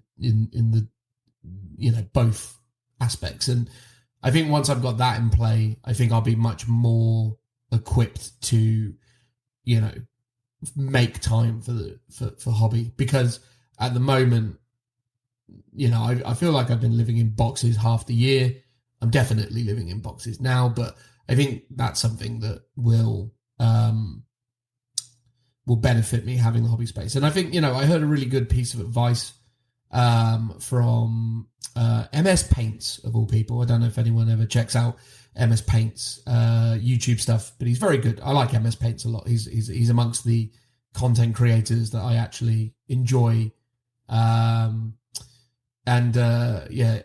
it was him or someone in his community, he went through a series of like hobby tips, and one of them was just literally just undercoat stuff, like have stuff ready to go, build your armies, but paint them, or rather don't paint them, just undercoat them and have them waiting for you. So when you're ready to paint, you just get painting. And I think he's right. And I think that is something that I need to focus on. And that's something I've basically been doing in the immediate instance, is like going, you know what?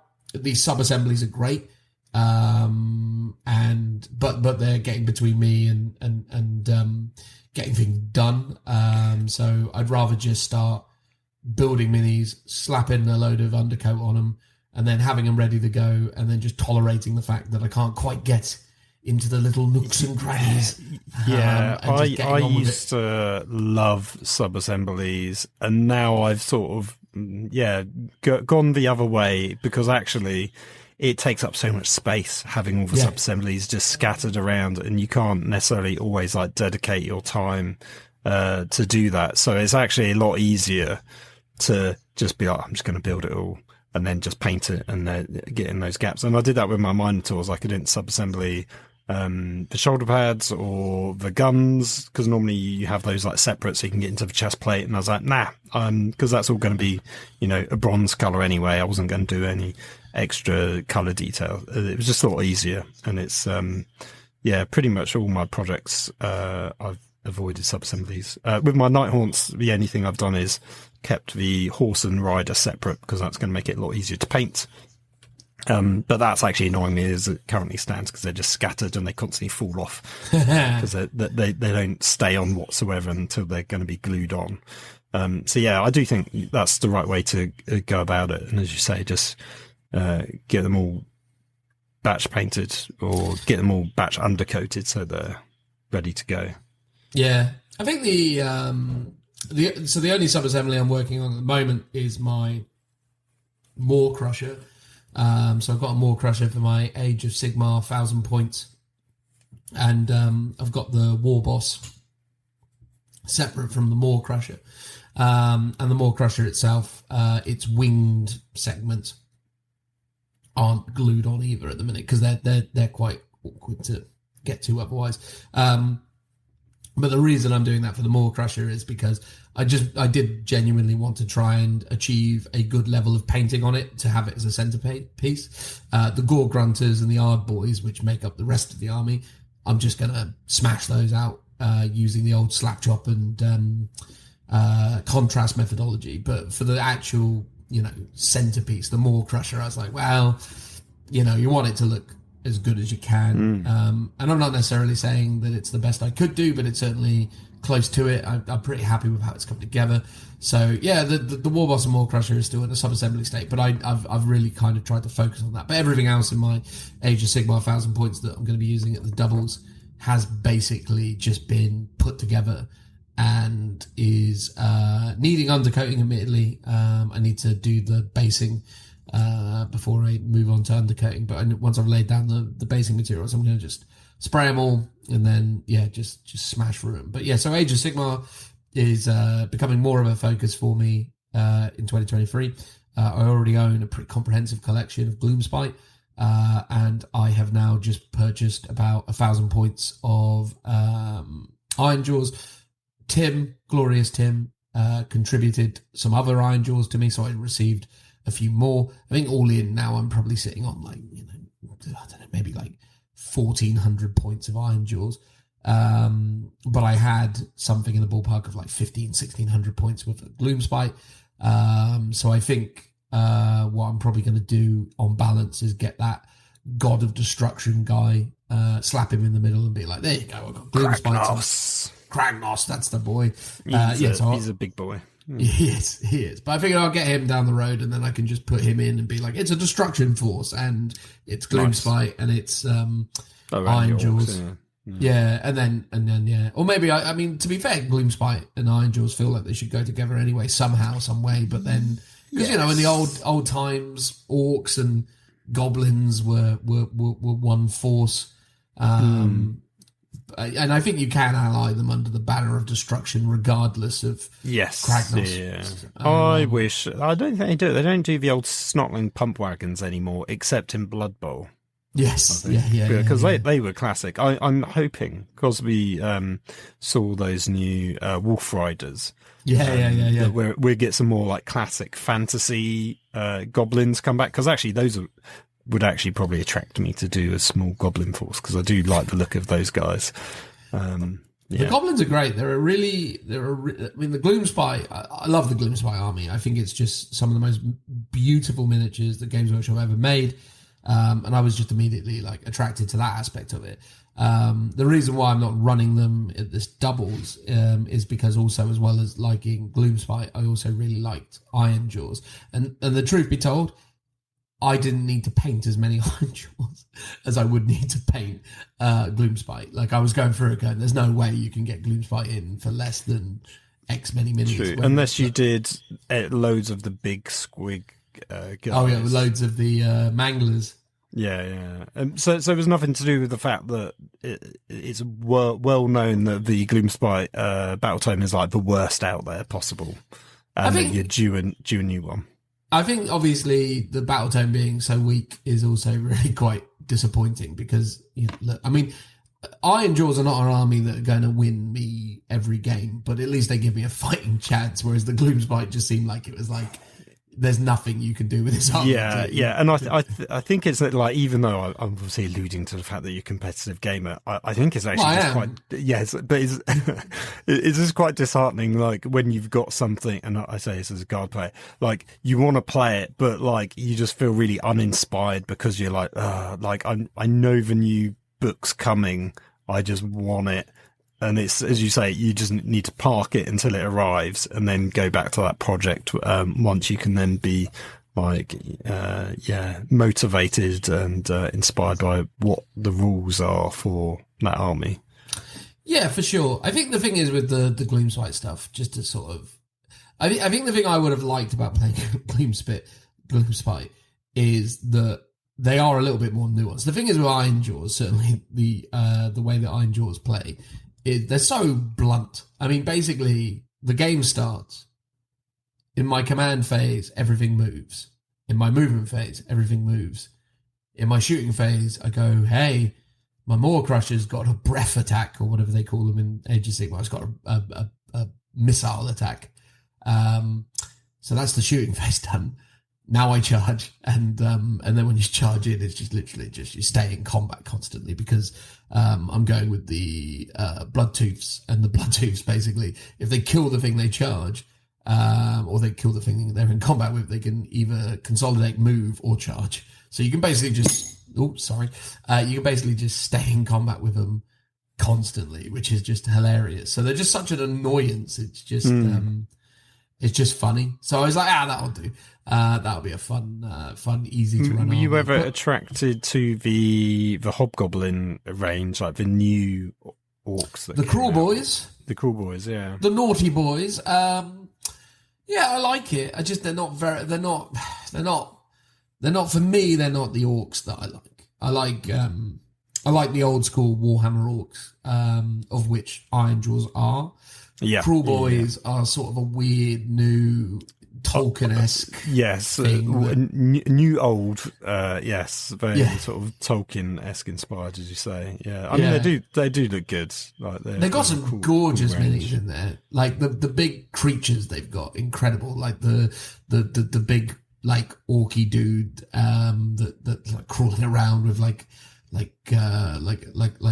some kind of like treehouse on his head or something is mad, and the bird thing, and the vulture one's really good. There's incredible minis in that range for sure, but it's just not, to me, if you're doing orcs, like to me the quintessential orc is in many ways the Ironjaw range. I think the Ironjaw range is probably one of the most beautiful expressions of orcs. I think 40k orcs to me don't ever quite hit the mark because they're never quite there, whereas Ironjaws I think is just literally, it's all the best parts of orcs taken up to 11. The only thing that annoys me about them slightly is the fact that they use the Ardboys kit, or rather the old Black Orcs kit, because actually in balance I actually would really love it if they just had one more new Ironjaws unit. I know you can have the Brutes, I think they're called the Brutes, and they're an option as well, but I think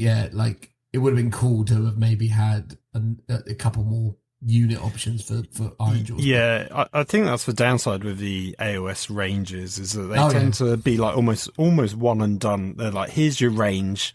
Yeah, you might get a couple more characters over the years as a token gesture, but like that's it. And what they tend to do is they go, we're doing an adjacent army that you can ally in.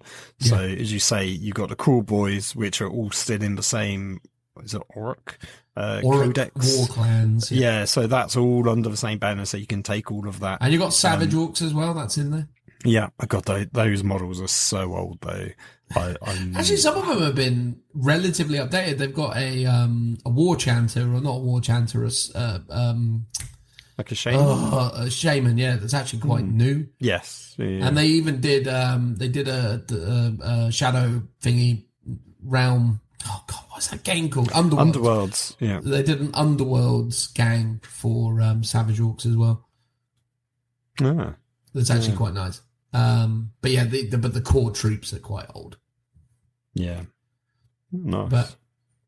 But yeah, so that's what I'm doing with Age of Sigmar. So we got the doubles in Jan for that. So that's going to be a big focus for me in the immediate sense, because I really want to try and get that done and ready. So as I'm ready to go for Jan on that one, again, big focus on the Maw Crusher. And then once I've got that done, just smash out the other models. I'm not really worried about optimizing the list, especially at the moment. It's just one Maw Crusher, 2 Gore Grunters, 2 Ardboy units, and that's it for 990 points, I think it is, or maybe even 85, which is fine by me. I'm like, yep, that'll do. Done. Nice. There is an argument that I should potentially put in another unit of Gore Grunters, but that just feels like I'm trying even just a bit too hard at that point. I'm like, that's all right. Have some hard boys, because then I've got something that can, hang out in the backfield and claim some objectives or something, which is no bad thing. So yeah, so that's me for doubles. That's a big focus. I assume obviously you're the same, right, Phil? You got all these Night Haunts. Yeah, I've got Night Haunts. I started collecting them in summertime, in the lead up to when the Codex came out. So I'd already had actually a couple of the models. I had Lady Linda and Kudros, like the king, purely because I got some of those bits for 40k projects. I was going to have all these like spectral like servo wraiths flying around, carrying banners and tooting horns and stuff. So I've already got those. Well, I'm not actually taking those ones. For the list, I've gone for a all horse themed army. So I've got Reiklanor, Grimhaler, who's like the wizard. I've got the the Knight on Ethereal Steed, who's going to be my warlord. And then he's got 2 of his like lieutenant guys, the Death Blade Harrows. So I've got 1 of those, although obviously the pack comes with 2. And then I've got 3 units of 5 horses of the Hex Wraiths. And I started the Hex Wraiths in summertime. I basically bought an endless spell, which was the Corpse Mare, something or other. Corpse Mare, not carts. Corpse Mare endless spell, which was for whatever it's called, the ghouls, the flesh-eater courts. And basically I chopped up all the horses into individual guys, like green stuffed on rib cages and the sort of ghostly flames onto them to make them look as much as possible like the original Nighthaunt horses. Because basically the old Hexwraith models are trash. They're pretty awful. They're really old, and they're like one of the 2 old models from the old fantasy range, but they are the ones that definitely need an update.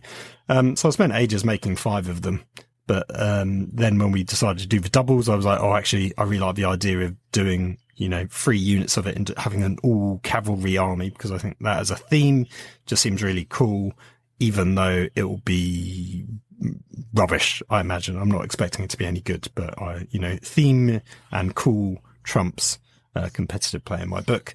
So that's the plan. So I basically need to come up with more horses. So I managed to scour some of the Black Coach horses. They're called Nightmares. I managed to find a bunch of those on eBay, along with a couple of spare of the Dreadblade Harrows, which are like the lieutenant characters, and basically kit bash all of them to make 10 models, and make sure, even though there was pretty much duplicates throughout, so I had basically 5 and 5 that were the same, so I managed to make them all look unique by reposing the limbs, changing the heads around and stuff like that. So that took a bit of time and effort to do. And then the riders, I decided to convert up from the is it the Grimghast? It's the Reapers, Grimghast Reapers. I think they're the ones. I'll have to take your word for it, mate. Yes, yeah. So I basically converted all of those up to, and then make them all look unique as well, because there's loads of duplicate poses from that kit as well. So I've got them all built. It's all ready. Spent a load of time doing basing details on like Reiklanor. I swapped out his flying stand to use one of those old Citadel wood trees, because that looked a bit more spooky than the weird statue thing that he came on, which I wasn't super keen on. So yeah, that's all ready to go. It's actually been ready to paint for the last month, but I've been sort of working on my shop stuff. So I'm hoping from next week I will spend all of December and January as much of my free time painting, basically to get them done, because 1,000 points in 2 months is a lot for me. And I think we speculated this in a previous episode, whether I would get it done. So I've got them all built. I just need to get them painted now. Well, I mean, if you just come up with a straightforward technique, I'm sure you'll smash through them. And again, the thing is, you can always add in more later.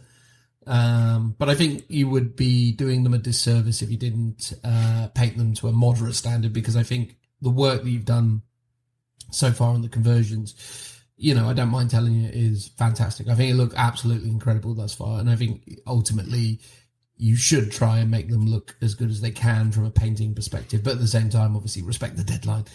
Be a real shame. No, exactly. I think an airbrush is going to do a lot of the basing work. And I might even try and do it on things like, the sides and stuff for the metallics, and just sort of mask off with my thumb extra areas just to get as much of the base coating down as possible. Although the risk there is that you're going to overspray and ruin the ghostly bits, which is the main bit I really need to get airbrushed. Even if I get like the ghostly colours down, the basic, metallics down as well, with ideally a wash. Things like the highlights, I'm happy to wait till later. I want to ideally do some of the texturing at the same time as I've got like a bunch of like miniature leaves and stuff that I want to put down, and obviously want to mix that in with the textured paint that I'm going to use for the basing. So I want to make sure I've got enough time to do those bits. But then there's tons of other detail that I want to add on, and I'll just save that till a later date. And I've got ideas to expand it into a larger force, like I could buy the black coach. I realised I've actually got a lot of bits for the corpse cart, which you could also ally in. So I could do that as another like cavalry-esque unit. And then obviously convert up a few more horses to be pulling it, rather than having the little human zombies that currently pull it. So I could do like quite a cool large cavalry force, although I think that's going a bit mad, because there's competitive wise much better units I could be using. There's some really cool characters like Lady Alinda that I've got that I'd like to build up at some point. So that's a 1 day army, but for now I kind of just honestly like the idea of just doing small 1,000-point armies for the next couple of years, just to be able to dip my toes into other projects. That's why I like the idea for Praetorians, just do 1,000 points. It'll be like a doubles army that I can play with you guys when we go off to events. And do that same with the Night Haunts, just have it as 1,000-point army for a while, and then I can add to it at a later time when I need to. Yeah, I think that's a really good strategy for the foreseeable. I would also say, though, I think, what's funny about you, mate, is we're talking about an army that's notorious for being easy to paint, right? Like, I mean, Night Haunts is the army that everyone looked at and went, brilliant, I'll just put a wash on it and it's done. So, I mean, obviously yours are a bit more detailed than that because of the work you've done and the fact that it's based on cavalry units or rather, the horse minis have got a little bit more kind of nuance to them. This isn't just your standard Night Haunt sheet. Yes, I think the problem is, and I don't want to do disservice to anyone that's just contrast painted or whacked the Night Haunt like technical on it or whatever it's called, the Night side one. But that looks really bad. Like whenever I see someone sort of speed painted, Phil, you got to be careful here though, Dan, because now you basically are setting yourself up for needing to make it better. Well, you can't be throwing around those statements. I know, but my point, my point is like to do Night Haunt well actually takes a lot of time. I think you can just whack on like a contrast paint, but it doesn't look anywhere near the quality that it would to pass my own litmus test. As could I take this out of the box and be proud of it? No is the answer. Yes, you could probably slap chop it. But I think, doing a lot of the ghostly colours with an airbrush to give a sort of transition and then adding on some washes on top, I think would look better, but will require a little bit more time.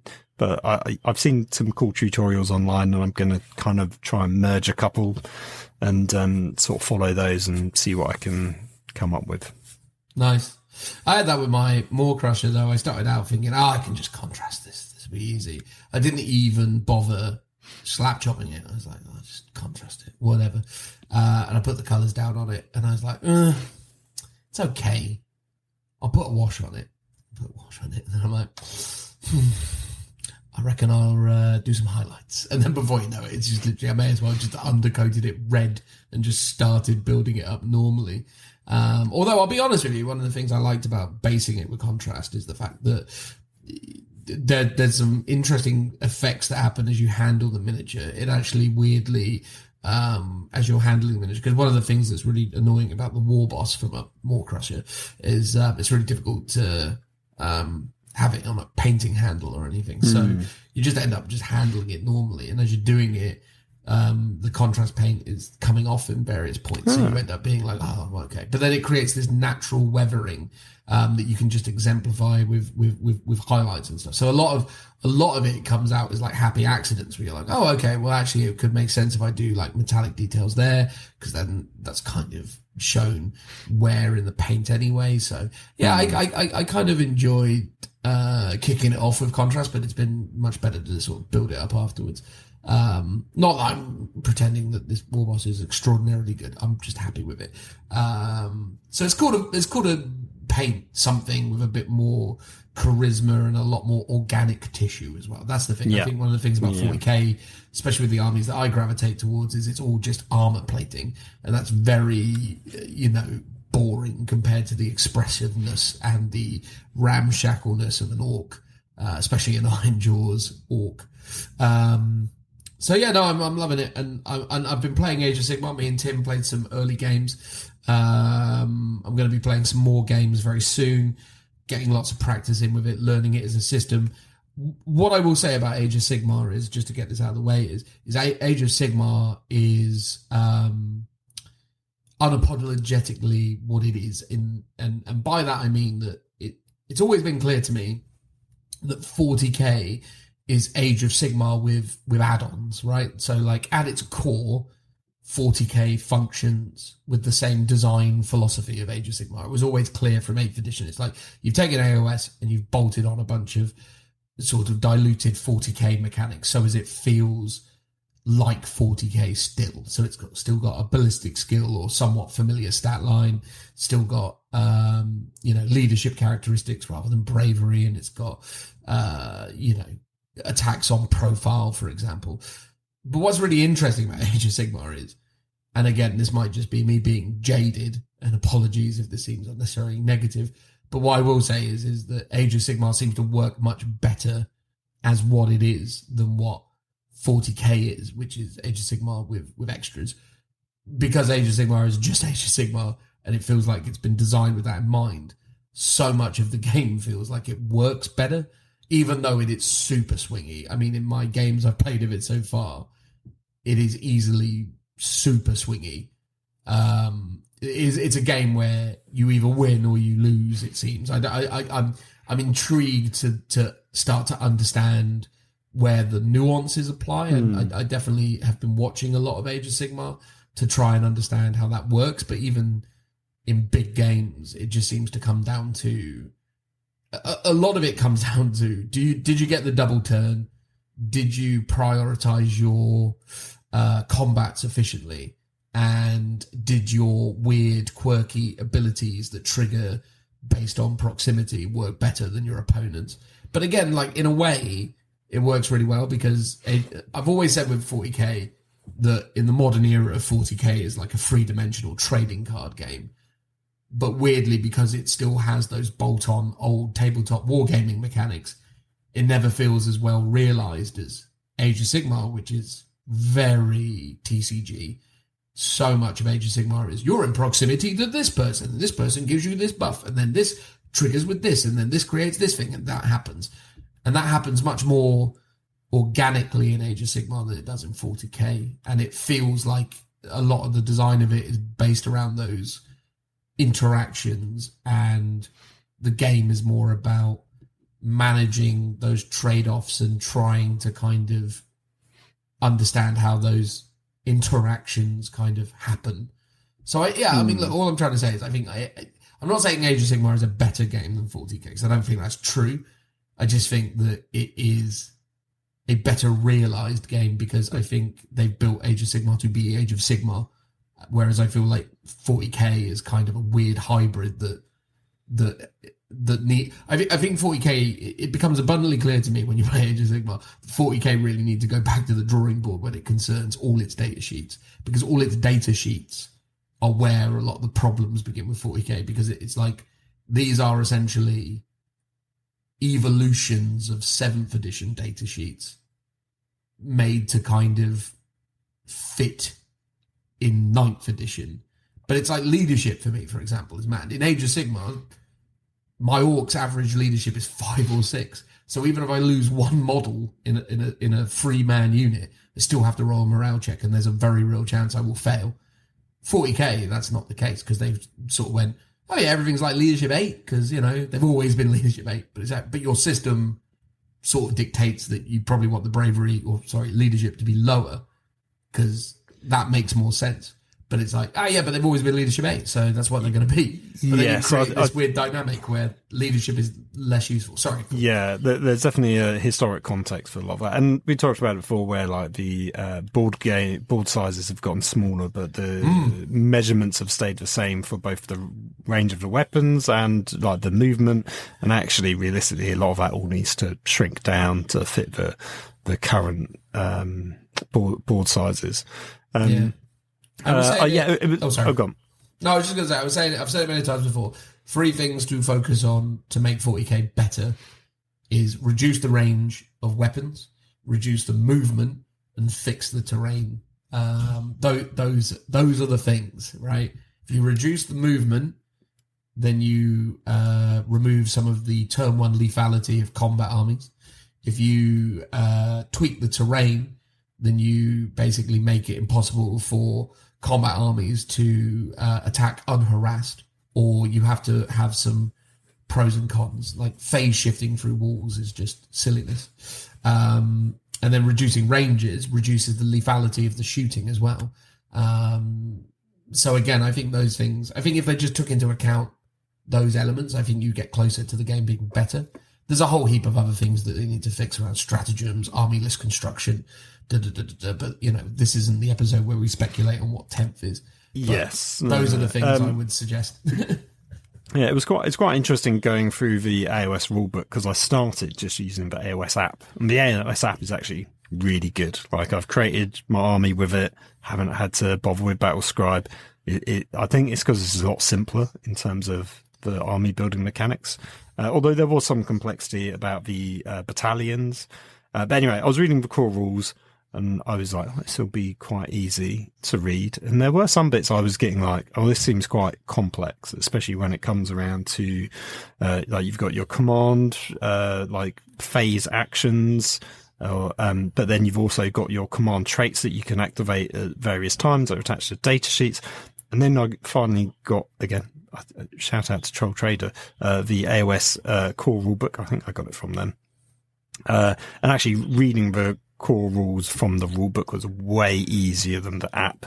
Like, there's diagrams in there, and there's pictures. They talk about movement and shooting and how you go up terrain and all sorts. It just makes it a lot more of a joy to read, which I found really interesting. But then when I was going through my army, like, I think there's a lot of like mental load in terms of how an army works. Like, it's a bit like 40k. You've got tons of army abilities, if not more so, especially for the Nighthaunt. You've got loads of different things that it can do. Then you've got things like, you know, your relics, right? So rather than just having relics, and I think this is specific for Nighthaunt, you've got 3 different types of relic categories. You've got infernal treasures, you've got relics of the underworld, and you've got weapons of the damned.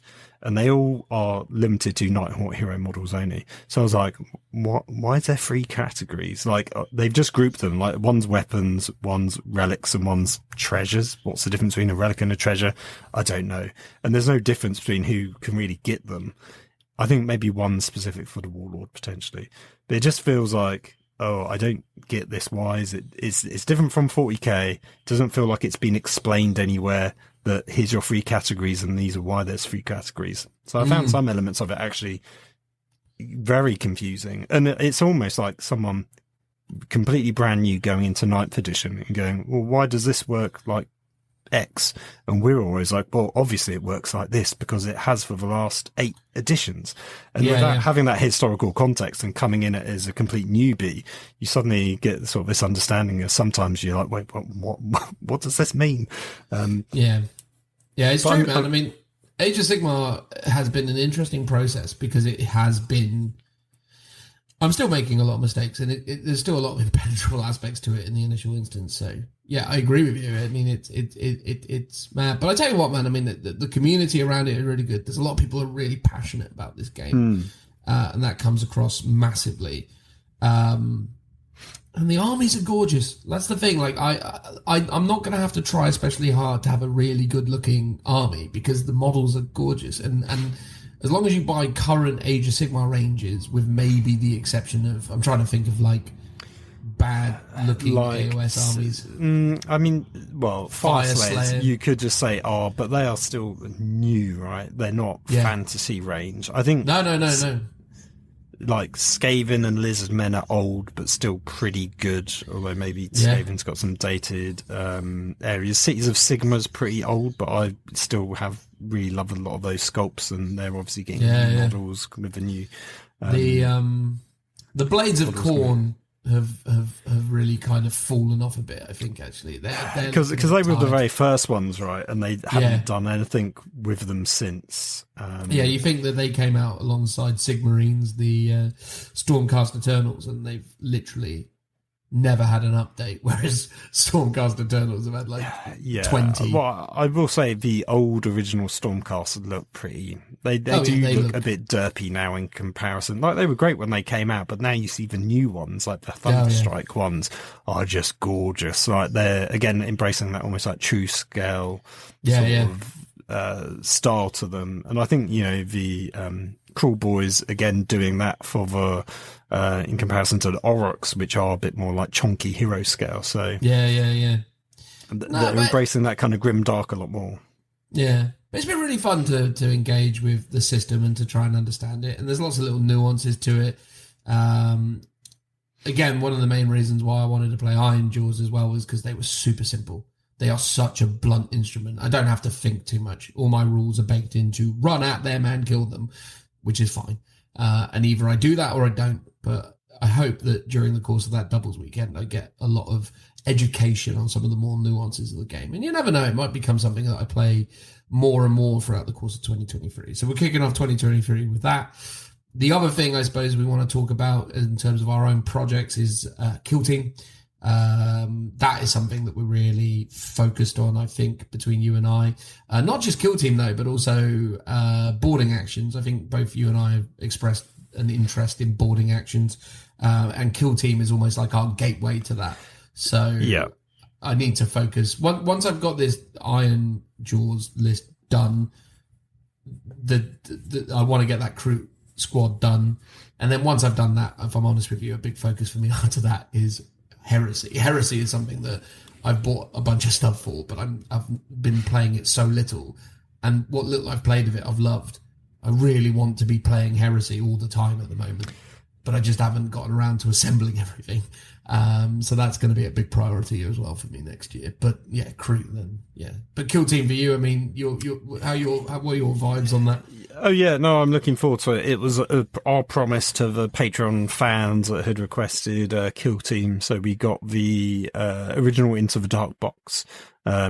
Part of me's kind of gutted we didn't get the other one because the extra little bits of terrain that you get, because the main core set of the terrain's identical, but then there's all these cool little extra bits, like there's a little wheeled heavy bolter sort of sentry gun type thing, and a bunch of other kind of cool containers and canisters and stuff, and they're not on the original one but they're in the second one, and they look gorgeous, so I'd like to get my hands on them somehow. So I hopefully they'll be selling them as part of the main terrain boxes for boarding actions, so it'd be cool to be able to expand that out, because so boarding actions you need double the size basically of the Kill Team boxes to scale it up correctly. So we've got half the terrain for boarding action so far in theory. Yeah, I'm looking forward to painting up the breaches. The models I'm pretty happy with. I've had some reservations about them, but I think I can do a good job painting them up and, doing the odd bit of kit bashing where needed. So I'm looking forward to playing that with you. Hopefully we'll do some like videos or something to put out on Patreon. And then also we can finally, about a year too late, do a Kill Team review and talk about what we actually think about the system. That would be cool, because I've read through the rules once and now I've completely forgotten it all because I did that when I first got my hands on the book. So yeah, I'm looking forward to that. Also looking forward to doing some Heresy as well. I think that'll be one to work on. I'm doing my dual 40k Heresy army of Thunder Warriors, counts as Custodes. So I've sort of part of that project for the last few months while I've worked on other stuff, but I'm also just been waiting for the Horus Heresy, was it the Liber Imperium book that has only just come out, or came out probably about a month ago. That's on my Christmas wish list. I'm hoping one of my family members is buying that for me so I can read through that. And also potentially, if I need to, segue my Krieg into militia solar auxiliary army. Although I believe the militia rules aren't actually in that book, so I don't know if there's going to be an FAQ PDF update for them. I'm not sure. But yeah, it'd be cool that, even if I'm not doing Krieg for 40k, let's say, I can still use that army for Horus Heresy. Ideally, use it for both. That'd be great. Yeah, I think Horus Heresy, well, I mean, obviously that book is well worth picking up. I mean, one of the things that really impresses me with the Horus Heresy books, because I've got them all, is just the artwork and the presentation of it all. And they're just, the thing is, right, they are the most impractical gaming tools imaginable. Yeah. They are terrible for playing games with. But yeah, like the layout is horrible in terms of like stuff's all over the place. But as books, they're phenomenal. I'm really impressed with them in terms of their production quality. But yeah, God, using them in a game. Thank God for Battlescribe in that conundrum. Yes, yeah. I mean, it is odd that there hasn't been a 30k app that might help alleviate it, where you could do like a quick lookup reference for universal special rules, stuff like that. I mean, I'm broadly grateful that there isn't, because I think it would have just been, by all accounts, the Age of Sigmar one's been okay, but as we know, like, Heresy is quite vast. It's probably too complicated. And Battlescribe is still way off being completely accurate. I mean, obviously, massive shout out to the guys and girls who were working on those data slates and making everything work properly on Battlescribe for everything, to be fair. I mean, the work those communities do is extraordinary, but yeah, in the case of Horus Heresy, I mean, it's been just a massive job. But there's still various rites of wars that don't work properly and different bits and pieces. But yeah, I'm really keen to get my Heresy on next year as well. So that's a big project for me. So I think get this Sigmar thing done, move on to the Kroot, focus on building all my Horus Heresy stuff, and then see where the year takes us. What is your Heresy army, though? You've not said. Iron Wing. Let's talk about it.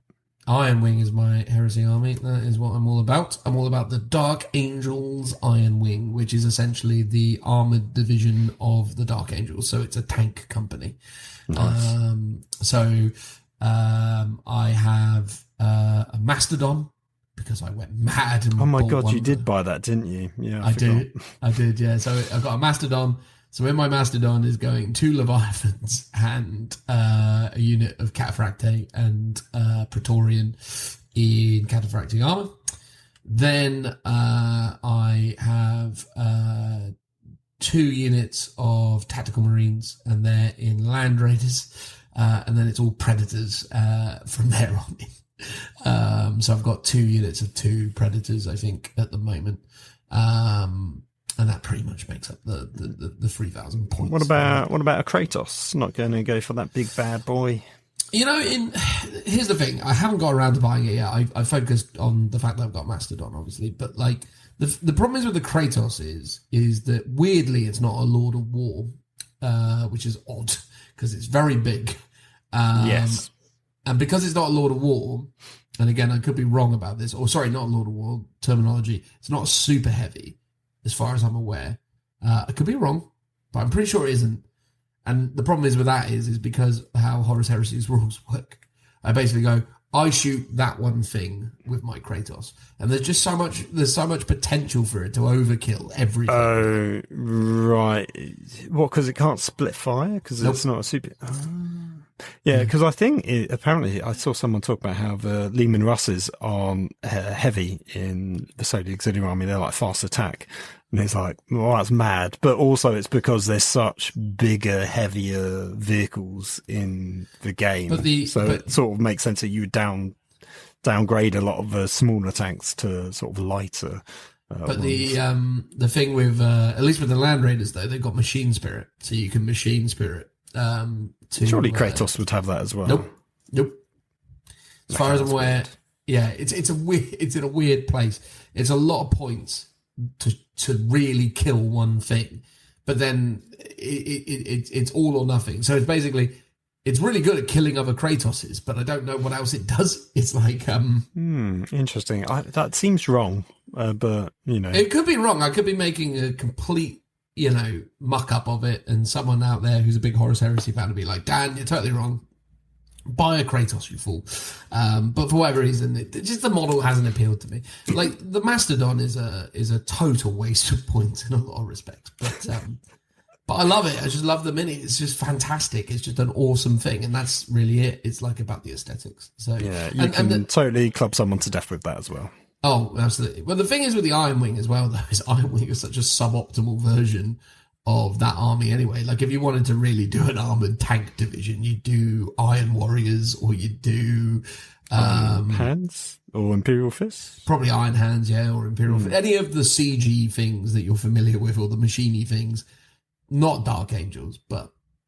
I love Dark Angels. But that's great. Because I like that you're embracing the theme, and you're not. I mean, you will go competitive, but you're not embracing the most optimal competitive version possible. But I also like that every single legion is renowned for doing like one thing, but also every legion is so vast. Every other possible thing is possible within that. It's like people who say, oh, Blood Angels have to be all close combat. It's like, no, because they actually have shooting divisions and companies and all sorts. It's like, so yeah, the fact that you're doing something slightly off-piste, I think is really good. And that's what more people should be embracing. Well, Dark Angels are unique because Dark Angels were the first Legion, and what that essentially means was for a long time they were the only Legion. So that's why they have the different arts of war. So they have a kind of combat philosophy of the Hexamendon or something, I think it's called. I forget what but basically it's like they've got different wings. So they've got the Raven Wing, the Death Wing, the Iron Wing, the Dread Wing. They've got all these different wings, basically. And effectively what that means is that they have specialisms because they've always been, made to try and do everything, because for a while they were doing everything. Not a long while, but for long enough. And that's why they have those different variables. So, it's interesting. I just really like Dark Angels conceptually within 40k. I think they're a really interesting, within Horus Heresy. I think they're a really interesting army. I think what happened to them after the events of the Siege of Terror are really interesting. I think the ways that they were kind of manipulated and maneuvered during the events of the heresy, or the events leading up to the heresy, is really interesting. I think the just so much about the Dark Angels I really like. And also, they've always just been my favourite chapter anyway, so I think whether I actually think they're my favourite thing in Horus Heresy or not is now moot, because I've convinced myself of the fact they are, so it's fine. But no, look, I think for me, next year, like the immediate projects, I desperately want to get this AOS stuff done. Really keen to get the kill team ready, and then focus on Heresy, and then get ready for 10th edition, right? Because 10th edition is coming. It's an absolute inevitability, and I'm really hopeful it's good. I really hope it's good. I want so badly to fall back in proper love with this game again, because I still enjoy 40k as it is now, but I can't help but feel like it's not quite what I want it to be at the moment. And I just really hope that Games Workshop absolutely knock it out of the park. I just want 40k to be... Again, I worry that this sounds a bit too nostalgic driven, but I just want it to be like it was in 8th, because 8th was phenomenal. For all of its foibles, it was a great addition of the game. I had the most fun playing 8th, and I'd just like to get back to something like that where it feels a bit more engaging. So we'll see what 10th brings. I think, it's going to be interesting, and I think it's going to be good for the hobby. I think it's going to be good for us to have that change. I think 9th edition will... I know 6th edition is really probably one of the shortest lived editions of 40k ever, but I think in the grand scheme of things, I think maybe because of the pandemic, maybe because of the design philosophy, maybe because of a combination of various other elements, I think 9th edition is going to go down for me as one of the most underwhelming editions of 40k ever. I think it's such a moot edition to me. Which sounds ridiculous, but genuinely, it's sort of where I'm at with it. I just think I'm just looking forward to it being over. Yeah, I think a lot of people have felt a similar thing, like a certain fatigue with 40k in 9th edition, and I think a lot of that is probably down to the competitive, like the GT packs. And part of me thinks if they just... like they can still keep those, but if they did a more narrative focused standard way of playing the game with some really cool, interesting missions that aren't so have such like a cognitive overload in terms of the amount of things you need to remember, like every single turn, every single, picking your secondaries, get rid of stuff like that. Make it a much more simple game so people can just enjoy it and, be busy telling story and, playing the game rather than trying to do these more complicated, in air quotes, tactical elements. So I don't think it's necessarily like needed, but by all means have it for those people that want to play it. I just think if they shifted that focus, that would do a lot to make 10th edition a lot better. In my mind, part of me does want 9th edition to last another year, just because I feel like we've only just got all the codexes out. Barring World Eaters, it would be nice to have literally a year with everyone playing a 9th edition codex. Instead, we have, let's say, 6 months, if that, and then it'll be on to the next edition, which I feel like there's the churn of the editions is starting to wear. I agree. Getting back into the hobby, I think that would be nice if they split it out into a 4-year cycle. Would be a lot better, I think. And as we talked about earlier, it just takes ages to build and paint models, get an army ready to actually then play games. That it feels like by the time you've got that sorted, it's like, okay, on to the next thing because we want to sell you another book or whatever it is. Yeah. It's weird, isn't it? Because you never really want the hobby to feel like an obligation, and you never want it to feel like a bad experience. But it's true that the churn has definitely created a overall different ethos, I suppose. But hey, it is what it is. I think we'll do the whole speculation on 10th edition when it's more time appropriate to do so. But yeah, it's pretty evident based on the release schedule of those upcoming Arcs of Omen books. Thank you. That it's on its way. But there we go. That was a lot of fluff about what we're doing. We're going to move on now to whatever we decide to do next. Thank you, Phil. Transitional noise.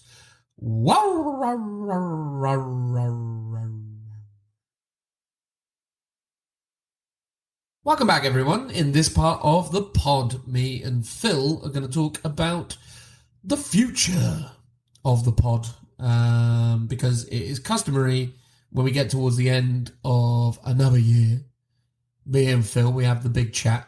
We sit down and we not actually, but pretend communicate face to face over the telephone, and essentially just have a bunch of conversations throughout the course of the fourth quarter of the year to try and work out. Yeah, you still into this? You still want to keep doing it? What was your vibe on that one, Phil? I mean, I would love to do like a double bluff and be like, oh yeah, not interested anymore. Hoo ha ha. No, but I have nothing better to do with my life. So I am nailing myself to this cross of the podcast. Right, hold on. There we go. Is that the sound that you're hoping gets caught? Yes, I'll maybe and, it didn't. Well, I'll see I'll try and see if I can edit in, the nail sound. So yeah, look, we don't need to labour this section because we don't. But we always think it's important towards the end of any year to update our listeners and give you guys a sense of what you can expect next year. The thing me and Phil pride ourselves on, or at least I pride myself on, and I think Phil is the same, is that we're pretty honest with you guys about what we're trying to achieve and why we're doing it. This year, the key thing was to transfer back to fortnightly, and it was to focus more on creating content while still being able to achieve a bit of a better life balance. Because I think the weekly format that we did in 21 was fantastic for all of our algorithms, but it wasn't fantastic for our general disposition. So the hope was that moving back to fortnightly, we would be a bit better at managing workload. Oddly, what we ended up doing is we decided that we'd go long a lot of the time in 22. So I think our average podcast length was like 4-5 hours, something in that kind of ballpark. We very rarely went beyond 6, but I think we did do a 7-hour pod in 22. I think we'd done a few mega ones, and that I think was down to when we were getting all the boys on to talk about like a tournament that we'd been to, and we were going through all of the games in depth. Which we haven't done too many this year, although we have had requests from people to do those episodes again. But I just think we haven't been going to as many events this year, as a group at least, because you've been doing quite a few. Well, it's interesting, isn't it? Because it's difficult to remember now because of the way that I think people's memories work, at least the way mine works, At the start of this year, we were still... Like, I started out 2022... with COVID, right? Like I basically, we all got together, did the quiz. I had COVID, you had COVID, we all had COVID. Everyone but Tim. Everyone but Tim somehow managed with a super genes. I know. Flipping Tim. But the point is that it was an interesting start of the year, and like we were still in relative lockdowns in the UK, very slight, but they were there till probably. At least February kind of time. And I think, this has been a really interesting transitional year, I think, for a great many people. And it's been a transition from the real extremes of the pandemic into something a little bit more like it used to be. I think, ultimately things are never going to be completely the same, but it starts to feel, at least for me anyway, that it's getting pretty close to it. But, I can't lie. I think, the impact of the pandemic and the staying at home is still... weighing on me. I don't go out as much as I used to before the pandemic, and I don't I've not gotten back into a routine where I frequent gaming clubs in the evening or any of that sort of stuff. So I'd like to try and get back to that, but that's not really related to the podcast, but it's just related to the circumstances around why we're not maybe doing as much gaming focused content this year. But look, 2022 in retrospect, I think it's been okay. I think I think the thing for us is that, we found our kind of voice in the general sense. But I think my biggest regret for 2022 is, one, not doing enough to acknowledge and appreciate our patrons, and two, not necessarily being as experimental with content as we've been in the past. I think we used to do a lot more interesting or random segments, quizzes, King of the Characters tournaments, other things that we would conceive, top 10 lists. We did a lot more editingly intensive work in previous years, and I think we haven't really realized that as well as we could have done. But what I will say, and Phil is on mute, so I'll just keep talking. No, let me talk. Yeah. I was going to say, I think that's just because we've been locked into our sort of promise to ourselves and I guess our listeners about doing codex reviews, and I think it's been like a rod that we've had to carry on our back. That we've sometimes not enjoyed, to be honest, and sometimes we've surprised ourselves with how much we've enjoyed them. But it has meant, because we're not doing weekly, and it worked better when it was weekly because it was a good thing to do for an episode, but there was always loads of other episodes where we just, we didn't have a codex to review, so we would do other things. Whereas because we go fortnightly and the release schedule for this year, I'm guessing this year is playing catch up. So there's way more codexes than we should have, in all intents and purposes, had this year, I think.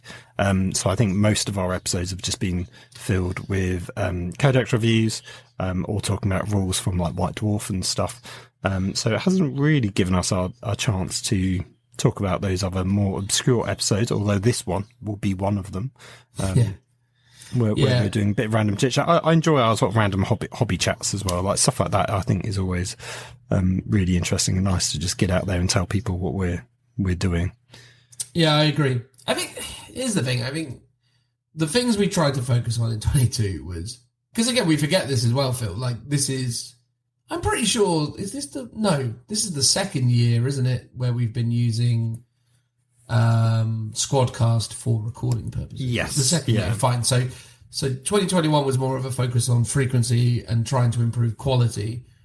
2022 has kind of been doubling down on that.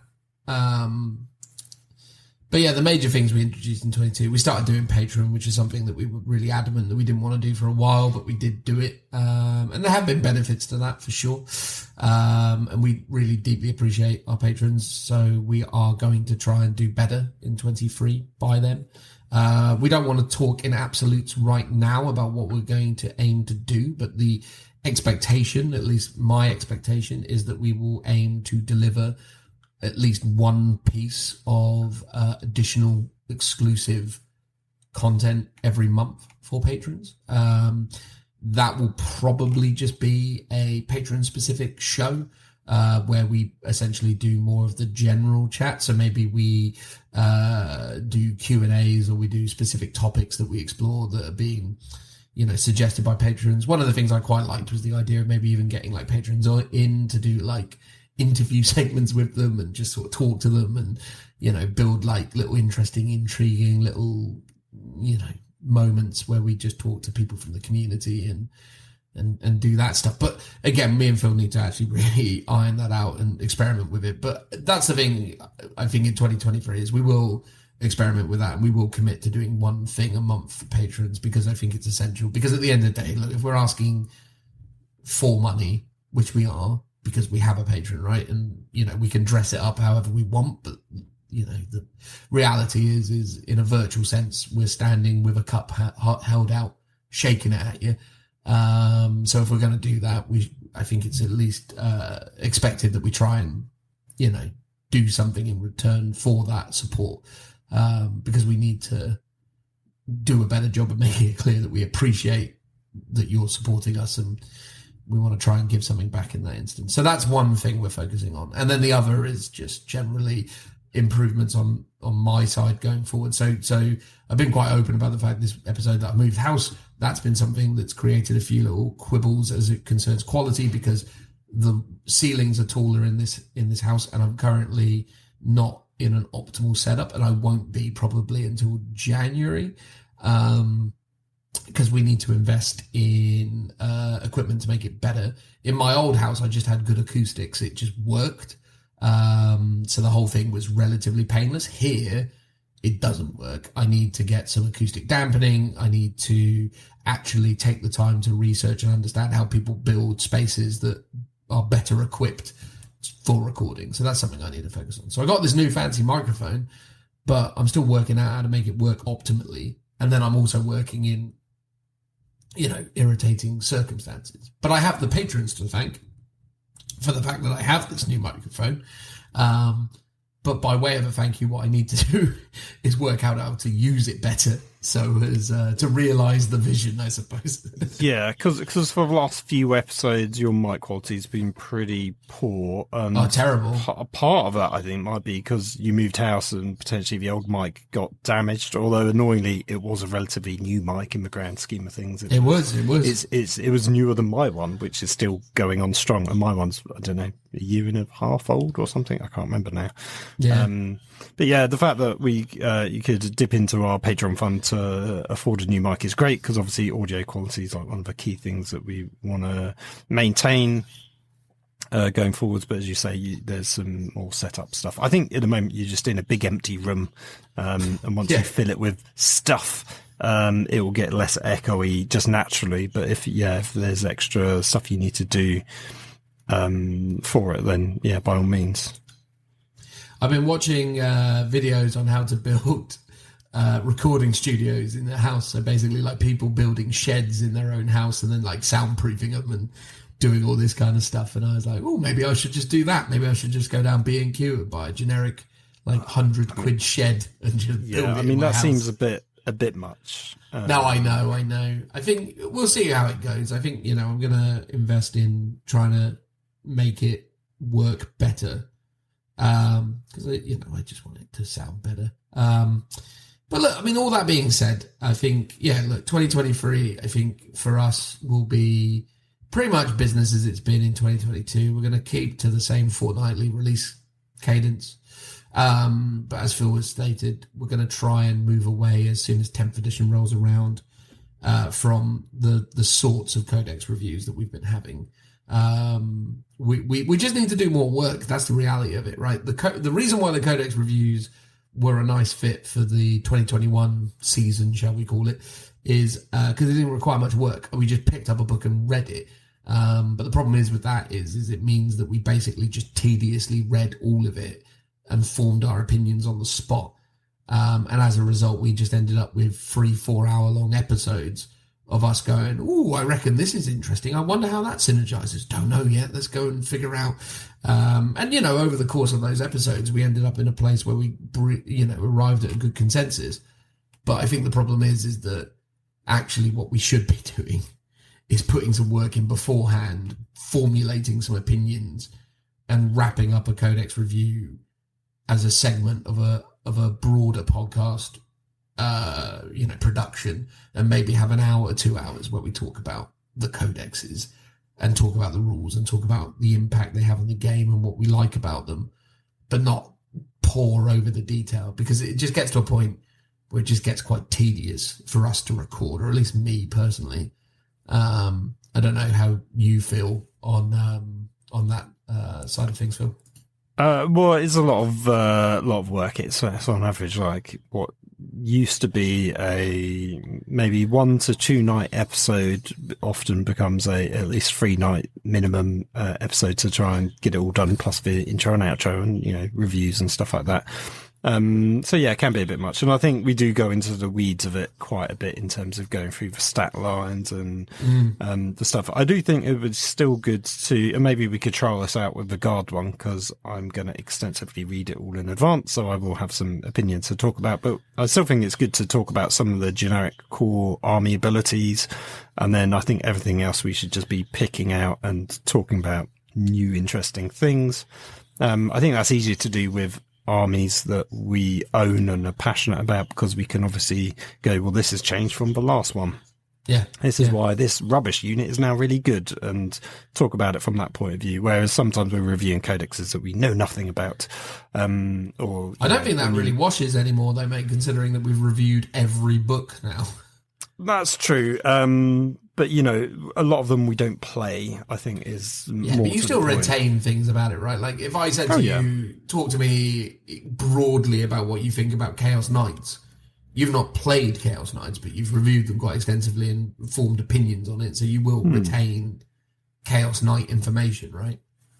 Yeah, they've got that weird ability that swings back and forth. Like there you go. Yeah, there you are. They've got the weird ability. Choppy axe. Yeah, like a guillotine. Yeah, they got that. Yeah. And they've got an overemphasis on war dogs. They got all those war dog armor. The new units. ones. They're pretty strong. Yeah, they're pretty strong. And they got that, psychic one with the wibbly hand. Yeah, is it? He got the one with the little bird on the shoulder. Yeah, the one with the birds on the shoulder. Yeah. So see, look, there you go.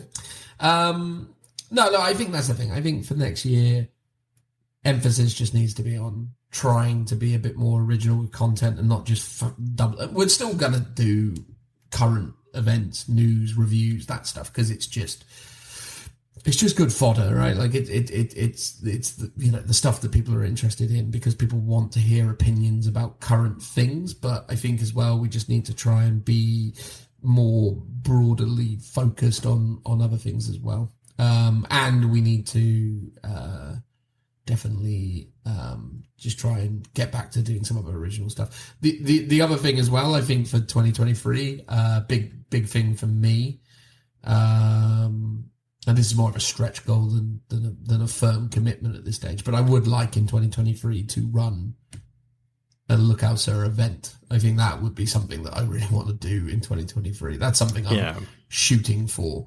I'd love to just sort of host like a little 12, 15 person event. Maybe not 15 because that wouldn't work, but like 14, 16 person event that we could host and at your house.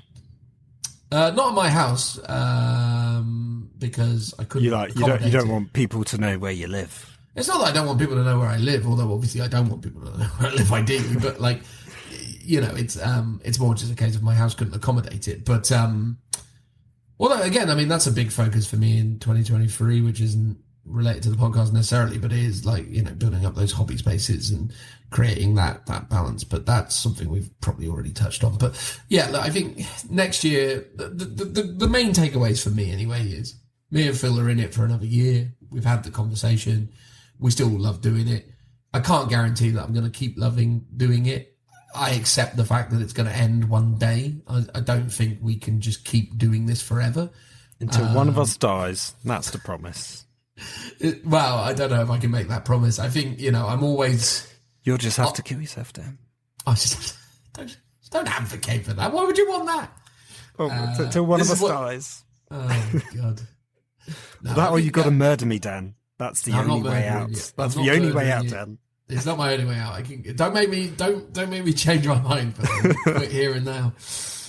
The thing is, though, I think if I was to walk away from it, I'd more than happily hand it over to yourself to just do whatever you want with it if you wanted to carry it on. But that's not a conversation. I'll just talk to myself for 8 hours a week. That would be my commitment.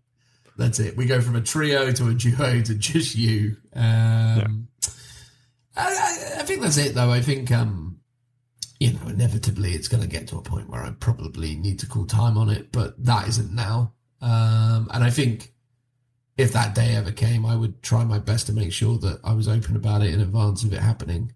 But yeah, I mean, that isn't now. So let's not dwell on that because we've basically had the conversation. 2023, we're all in. We're going to keep going at it. We're going to make sure that we do extra things for patrons. And we're going to try and refine certain formats. And most importantly... I was going to say maybe we branch out and do a little bit of Horus Heresy chat. Bit of AOS chat. We can expand. See, I'd love to hear people's opinions on that, but I'm adamantly against it. I think at the end of the day, I think we have to respect what we've created up to this point and stay in our lane. I think the minute you diversify it and start making, like, I'm not under any illusion. Some people listen to this podcast because they like us. A lot of people listen to this podcast because they like 40k.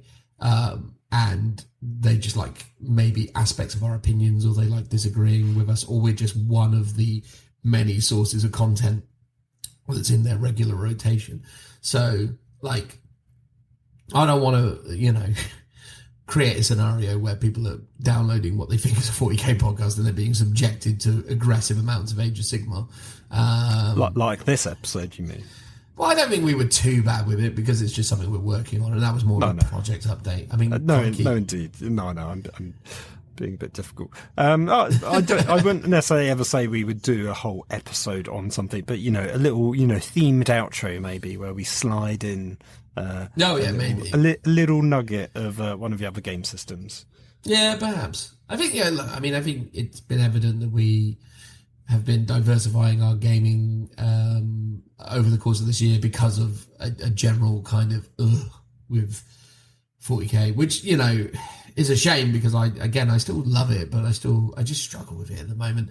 And I'm really hopeful 10th is going to be great. And that's the big thing for 2023, right? We want to iron out some things, but we basically want to be in a position where we do 10th edition right, and that we're in a good position that we can create some fun content around 10th when it launches, so it's everyone has, you know, a different perspective, because you know how the 10th edition bandwagon is going to go. All the usual content creators are going to do really egregiously competitively focused content where they explain all the nuances and ways that you can win at this game and how it's played competitively and all the things that armies do and you know, like all that real like granular stuff. Whereas I think we're just going to try and really look at it from the broader perspective that we try and have. And I don't know, we'll see how it goes. I think 10th is going to be really interesting, but yeah. And then, you know, we'll see where it goes. I think, yeah, try do an event of some description, maybe try and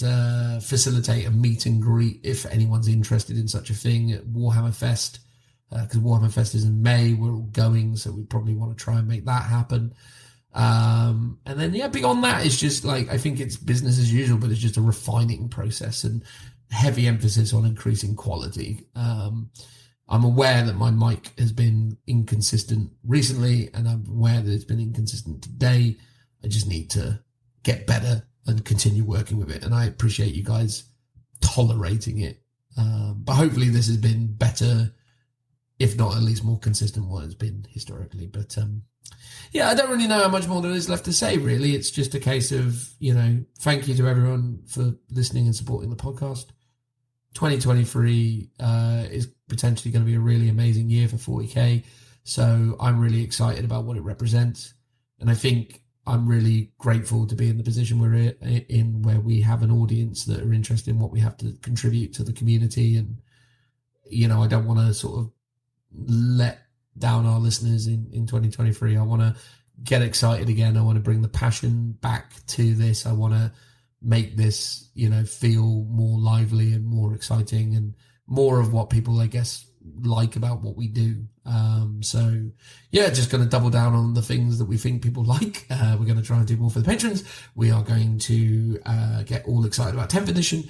And then we're going to do things that facilitate people having the opportunity to come play games with us, which would be nice.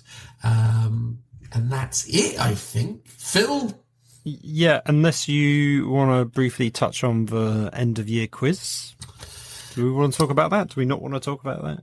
No, we should talk about that. So end of year quiz is happening this year. Due to complexities, we're going to be reverting to a digital version of it. So me and the guys will not be meeting in person to record the quiz. Boo. I agree. I'm 100% there with you.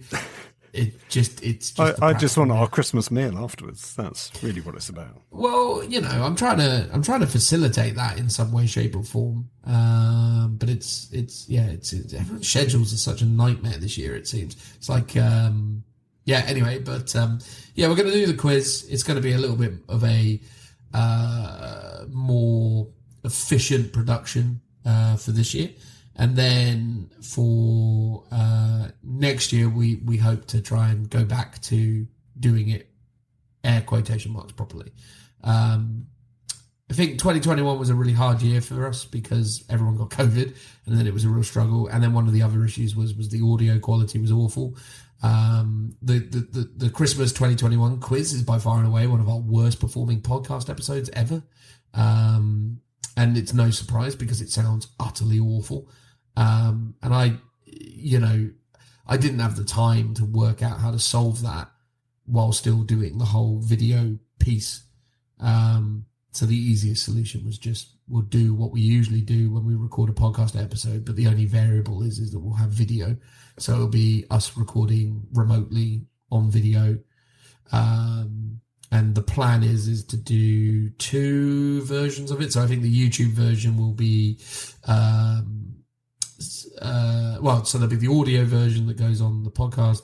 There will be the YouTube version that will be a kind of using the using the podcast audio, but then still having the quizzy questions appearing on screen. And then I think we were contemplating putting the full video version on Patreon, but the more I say that, the less I like it, so I'll probably just do the full video version on YouTube and move on with my life. So yeah, that's probably it. So there'll be two versions, an audio version and a YouTube version. So that'll be how that works this year, but next year we'll try and do better. It's just been, again, I don't keep labouring it, but moving house has been a pain. So now that I'm settled in, I feel like I'll be in a better position to manage that next year. But this year it's just been rubbish. So yeah, I've not been able to hold up my end very well on the quiz this year. God bless Phil. He's been pushing so hard to make it happen. He's been a real trooper. I've really respected his hustle when it comes to I'm the like quiz this year. the meme. Do it. No, mate. Honestly, and I hugely respect it. I just couldn't this year. I just was like, I don't have time. No, that's fine, and I don't think anyone else would, especially Richard throwing him under the bus time either. So, it'll still be good. I'm optimistic. We'll still have fun, even if we're doing it remotely, so to speak. It'll still be good. And obviously, I think because we're doing our normal kind of podcasty sort of setup, our audio should be really good. But you get the bonus of seeing our faces on relatively nice webcammy type things. So yeah, it'd be interesting to see how it all works out. Yeah. Hopefully, I've bought some acoustic dampening, so I bought those. So hopefully those will arrive soon. I'll set those up. I've also bought another mic arm thing, so as I don't just have to have this thing on the desk. So hopefully those two things will go towards making the setup a bit better, so I'll have a little less noise. And then I just need to work out how to appropriately Christmasly theme my space at the moment, because this is essentially an empty room bar a few boxes, so I need to... You need tinsel, an elf on the shelf, and some Christmas lights. That's all you need. Yeah. Or a green screen. You could, or green screen, yeah. I mean, that would be more hilarious, I think. I think I'm going to... I've definitely got some tacky Christmas lights that I love. That is, the classic, green, red, and I can't remember what the other colour is, blue or something. But those fairy lights are banned from the house by my dear wife. So I'll be embracing them in the shed, and I'll probably have them for the whole month. Rocking the shed. It'll be the Christmas shed. So I'll be, that's what I'll be doing, that plus a few other bits. Because actually we postponed from the original recording date to a later recording date, I'm hoping my new mascot will arrive in time. Again, problems with the post. Our guard stuff hasn't arrived. So hopefully all of that plus my mascot will arrive in time for when we actually do the recording. Yep. My mascot will follow in the theme of the mascot that I had for the first Christmas quiz we did back in 2019. Not the last one where it was a bag framed of picture. Maltesers or something. No, that's what you bought, but then Joe gave you his, which was a signed photo of Ryan. Was it Ryan Reynolds? Or Yeah. He gave me the choice of a pillow with his girlfriend's face on it or something. And yes, that was it. In the vein of the first one.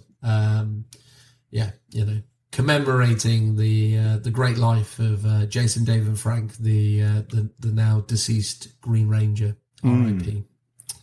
And I mean that sincerely. I mean that was I was surprised how much that hit me, to be honest with you. I can just be real for a moment on that side of things. Like I was surprised. At first I was just like, oh, well, that's really sad. But then I watched like a video montage of like someone made of like, thank you, Jason David Frank, for all your stuff. And there was like a scene. It's so cheesy because it was a scene from Power Rangers where he appeared as the White Ranger for the first time, and he said something, and I genuinely was like, ooh. That's a real childhood hero for me, man. I Well, I was a big, when everyone wanted to be like, all the other characters, I was like, no, Green Ranger, man, that's my guy. Oh, no, he was cool. Yeah. No, honestly, mate, it was, anyway, let's not dwell on that. So yeah, look, 2023 is what it is. We're going to be keeping at it. We hope you stick with us. We hope you're enjoying it. We hope you'll continue to enjoy it. But we want to do more to, say thank you to our patrons, and we want to try and, embrace what 10th edition will be and get really excited about it. And I think me and Phil were talking about trying to get together and do gaming on a monthly basis, which will be a significant commitment because, this is the thing, Phil, actually, here's a real question. How many times have you and I played a game of 40k in the year 2010 against each other? Or just with each other? I definitely went to your house one time. We did Minotaurs versus Death Guard. Yeah, we did that. Yep. Did you put the video out on Patreon? I think you did. Oh, I can't remember. I think I tried to. I have a sneaky feeling that we did. We did actually. Yes, you are right. Yeah. Yeah. We all met up at Bad Moon Cafe one time where you and me played each other for one of the games, and then I played Richie for the other one. Yeah. Oh gosh, I think that's it. That's probably it. Obviously we've been to Warhammer World once, but we were in different doubles teams. Yeah. Have we only done, how many Warhammer World events have we done this year? Not as many as normal. No, we definitely did one close. Doubles, and was that it? I feel like I've done a few this year. Oh, you did the Crusade one as well, which I didn't get to go to. Yeah, so I think I've done 3 or maybe 4 Warhammer World events this year. I've done a Crusade one. I did the GT that I took the Knights to. I did the doubles that me and Tim played in, and then I did the doubles that there was definitely 2 doubles. Yeah, it felt like there was 2. Yeah, because me and Joe did one, and then me and Richie did. Was that this year? That was we did. Yeah, Gaz and Yarrick. Yarrick. Which is the best way for Yarrick to go out in style, I think. This is a shame we won't get to do it again because it was a cool combo. Until they bring him back, which they inevitably will do, of course. They will. Yeah, that'll be the 4th book in this new set. Yarrick returns on surprise on a bigger horse with more robot bits. But there you go. Look, that's 2023. All the aspirations concerning it. But me and Phil will play more games, which will be fun. That's true. I was just going to say it's probably worth talking about we talked about the quiz, but talking about the actual schedule for the next few episodes. Oh, yes. There's this one. Then the last episode of the year will be the Guard Codex, which will be in 2 weeks' time, if you recall listening to this on the Saturday that it's released. I believe there should technically be another one around the 27th or something of December, but that will be our traditional break, where we will have some time off and we won't actually record then. And then I guess, I don't know, we haven't actually talked about it when we want to resume. Are we just going to miss one episode? Because that'll be a month, basically, in terms of space between... So at the moment, so we're putting out an episode on the 3rd. We're putting out an episode 3rd of December. We're putting out, this episode's gone out on the 3rd of December. The next episode comes on the 17th of December. And then the Christmas quiz will arrive on Christmas Day, is the plan. So that'll be Sunday 25th for the Christmas quiz. Then we will essentially... Although we could put it out when we would do a normal episode. Although that'd be a few days later. I think it's better just to have it there for Christmas, just so people have it if they want to watch it. If they want to abandon their family on... Mate, you'd be surprised how many people do, man. Like, Christmas Day is like, you've had lunch and I suppose the King's speech as it will be this year, but, it's like, once you've sort of done that, a lot of people just go off on their own and watch videos on their phone. I know I do. I guess. Okay, yeah. I'll be probably falling asleep on the sofa while we all watch Knives Out 2. The Lookout Sir Christmas quiz. Oh yeah, of course. You stick that on the big telly box. Yeah, that's it. No, I'm thinking we probably will. I think probably shoot for the first episode of the year being the 21st. Saturday 21st would probably be my shout. Of Jan. Of Jan. Because that means that basically we get the whole, like, the weeks leading up to New Year's sorted. And then basically we come back to recording, we commence. Actually, no, I think probably actually Saturday 14th is a better shout, isn't it? Yeah, because then we basically come back to recording week commencing the second. Because there's always a Christmas reveal. There's always a New Year's Day sort of thing at Warhammer World sometimes with a reveal then as well. So there'll be plenty of stuff to talk about. I have to say, I do just love talking about, reveals and models. That's like one of my favourite. I like to be a critic.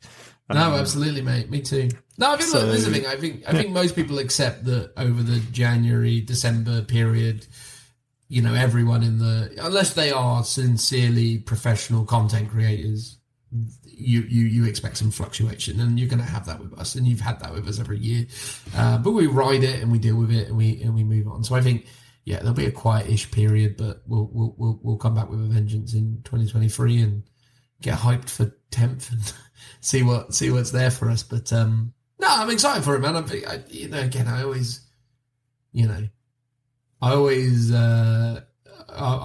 find the Christmas break a really refreshing experience. I find it's quite a nice, moment for reflection and I think it's going to be great. I think when we come back, I think by moment of reflection, do you mean hiding from your family watching YouTube videos?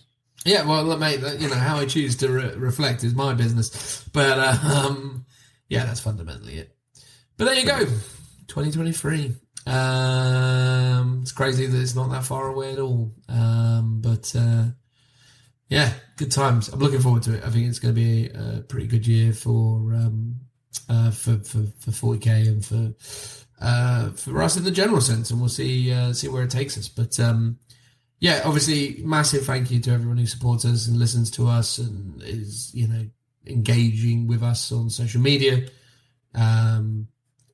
It continues to astound me the levels of support that we receive from you guys, and I really do appreciate it. And thank you so much for that. And we're looking forward to bringing you some cool pieces of content. We're going to go to town on the Guard once we finally get the books, because Phil is chomping at the bit to talk about them, and we're going to try and do the best darn job we can for the quiz of the year. And we're looking forward to doing it all again in 2023. I'm looking forward to when I'm an old retired man and I'm obsessively listening back to these episodes as the time in my life where I, had friends. This is, that's what it's all for. Oh, you'll be like, I remember that, Phil, before I murdered him so I could get out of doing the quiz. Oh, yes, exactly. What good times. It was going to be weird, actually. Do you ever think about that? Because I can imagine listening back to these 40 years from now thinking, ooh, what a time. or do you think you'll be like, how wrong were we? 9th edition, the best edition ever. Yes, yeah. I was so negative back then. There you go. Thank you very much, everyone. We're going to transition now to whatever it is we choose to do next, which will probably just be an outro. But we'll find out. Transitional noise.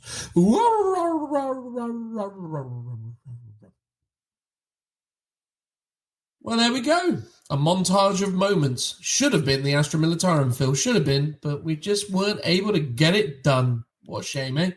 No, I know. It is a shame. Well, the funny thing is I have a codex that has arrived that is your codex because we managed to buy one from someone else. In fact, I actually need to do a shout out to them for helping us sourcing our second codex so we can actually do a proper codex review, which was nice. But it's like to find their name right now while you stall for time. I can see you going to your phone being all like, yes, any second now. Well, yes, basically. But my point was that it's funny that they received their copies. In fact, I think they bought 3 boxes because they are boxes? hardcore. Oof. Yes, I think they bought 3 boxes. And they then just love that Sentinel. They're like, I need a unit of 3. Well, actually, then they don't like the Sentinel because I think they sent me 2 of them in addition to the Codex. So we bought the Codex as a freebie add-on. Yes, he had a couple of extra sprues of stuff that he's like, I don't want these. So I think there's an extra command squad, one of the ordnance batteries, and I think 2 of the Sentinels. That's unnecessarily nice of this person. Well, I know. So that's why we're going to give them a shout out. They've got I guess it's like a painting page on Facebook. It's Killer Kriegsman. Obviously, he's a fan of the Krieg.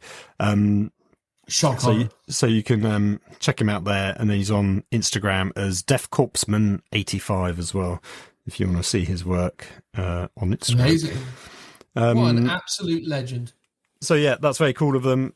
So it's funny that, yes, they've received an item, unboxed it all, repackaged it up, shipped it to me, and that has arrived before my order direct from Element Games. Not Element Games' fault, it's been with Royal Mail, and I think it's due to strikes, as I think we mentioned in one of the segments. So that's a shame. What do we do to further show our appreciation to this Killer Kriegsman? What do we need to do extra? I feel like something else, an extra needs to happen. Maybe you need to, I don't know, maybe we should draw him a picture or something. Oh, I'm sure we could. We'll get him a nice signed photo of ourselves, framed, and send it to him. Yeah, maybe. There we go. Maybe. I mean, it won't be an expensive frame, just to preface that from the outset. You know, the finest IKEA 99p frame. Well, that's true. I mean, they would, obviously happy to support us. No, I really appreciate it. It's just a shame that it effectively got let down on my end of my order not arriving, because otherwise we could have. I mean, it still would have been quite tight, but we could have squeezed out the guard episode. But next episode, hopefully we'll have. You've got to look at the positive of this, though, right? The positive of this is that we are going to be able to actually take the time over the coming days, weeks, months, or even years. We're going to take the time to basically be able to construct a more comprehensive opinion. We're going to do some actual games with it. Obviously, Phil alluded to in the introduction that he's going to be coming over this Saturday. So we're going to play some games with the new guard, which is going to be... Yeah, I mean, so if my box doesn't arrive tomorrow, I'm going to have to crack open the seal on yours. I assumed you would have done that already, mate. I can't believe that you are even worried about that. Well, I'm like, this is your codex. I want you to have the pleasure of opening it up. This is yours until your one arrives, as it were. That's fine. You definitely need to crack that. Well, I think in theory, postman normally comes around 11 a.m. tomorrow, so I think it'll be early enough that it'll be fine, and then I'll spend a lot of tomorrow, if it does come, reading it. If it doesn't, because he's not been at all this week, basically, except for when the codex arrived. So I'll open up yours and have a good read through it, because I am looking forward to it. I've actually sort of been trying to actively avoid all the talk and chatter about a lot of competitive elements, or just the general vibe of the codex. A few interesting YouTube videos that I do want to watch at a later date once I've got to deep dive into it, first of all. I'm really excited to see it. I think, obviously the Astra Militarum, the Imperial Guard, an army that I have an affinity with, mostly through my co-hosting duties with yourself. Guard were always an interesting army throughout my time with 40k, in so much as that it never really felt like Guard were very well equipped to handle the rigors of 40k. Certainly in the older editions of sort of 7th through 3rd through 7th edition, I suppose I should say. Yes, they always felt like you were playing on hard mode, basically. Yeah, I'd say so. I think the weird thing was with the Guard within the context of the, as I say, 3rd through 7th edition system, was that, they just never really, that ballistic skill of 3 combined with the toughness of 3, it just, in a game where there was very little else but the kind of, system mechanics that kind of created it, and an emphasis on, simulation of warfare, because they always were the human army, it always felt like they never really got the more interesting stuff. Whereas it was always like, oh, this space elf has all of these tools to navigate and, propagate war in a really interesting way. Whereas it's like, well, this guardsman is a bloke. Like, okay. And that's where the story ends. It's like, oh, okay. So I always thought about no, I was going to say, I felt like they never did one thing really well. Like it always felt like they should have either been like a horde army with lots of bodies, but it's like orcs always did that better. And then it felt like they should be the shooting army and do shooting really well, but like Tau always did that slightly better, and then Admech came along and smashed it out the door and did it way better. Well, and even with the number of bodies as well. So it was like, okay. So that I think their fallback was always tanks, but tanks have never really been strong, and until I suspect potentially this new codex, because I think they've got some strong synergies. I think tanks were, in my personal opinion, I think tanks have been strong in prior editions. I think 5th, 6th. Even 7th, they had stuff going for them. I think the problem always was they were expensive because they were heavily armored, but also heavily armed. And it was just too punishing, wasn't it? Because back then it was like, okay, cool, I've been dinged by a shot and someone's got a glancing blow off, and it's like, okay, cool, well, my crew is now shaken, so I can still move, but I can't shoot. It was like, that was always the biggest problem, is if you're forced to snap shoot, you can't then fire your ordnance gun, which is always your big cannon. So it's like, cool, I can weather the hits, but I can't fire any weapons. So there were some games, and I think I talked about this on many occasions on the podcast, where I had 2 Medusas, and I think they fired once in the whole game, and they were alive for the whole game, but they were just constantly being dinged at, and just, not being able to shoot, and it was, it was just painful when those sorts of things happened. Not to drag up old editions too much again, although to be fair, that is something of a USP, I suppose, for us, but although I don't know how much of a USP it is, and more just a thing we do. Anyway, I think that was one of the real issues, though, in like 7th edition, was just the prevalence of strength 6, and then the guard armies kind of overexposure to armor 12. That was always a real problem with like guard back in the day. It was like, fair enough, a Leman Russ was armor 14 on the front, but with the exception of the Leman Russ, any other guard tank was either armor 11 or maybe armor 12. I mean, basilisks, I think, were like armor 11. 11, 10. I think lower, 10. I think they were 10 all round. I think maybe 11 on the front and 10 on the back. I think only the Demolisher had 12 on the back. Because I'm talking mostly front armor here, because that's the most sort of common thing. But that's the problem with like armor 12. It was always like, because of the prevalence of strength 6, it was always like, oh, you just get glanced to death all the time. And I think even with your Leman Russes, you still have the chance of just being one-shotted by something. And then, especially in 7th edition, with a lot more Lord of Wars around, there was a lot of D weapons. Oh my god, strength D. Good god. Anyway, but I think the thing is with Guard now, because of the construct of 8th and subsequently 9th edition, and the very kind of stratagem heavy, numbers centric kind of thing, I think if they express it in a really interesting way, this could be one of the great opportunities for this army, because the system seems to suit them well. It's like the game is played well by armies with good levels of disposable bodies. Guard do have that. And ultimately, the stratagem system in its current form is a pretty good way of expressing orders and all of those kind of components. Like, what I would have loved to have seen, and I've not read or know anything about this codex yet, so maybe this is in there, but I'd love to have seen them do loads of like zeros CP strats, where it's like, and not bothered with an order system, just be like, well, here's a load of zero CP strats that you can just use.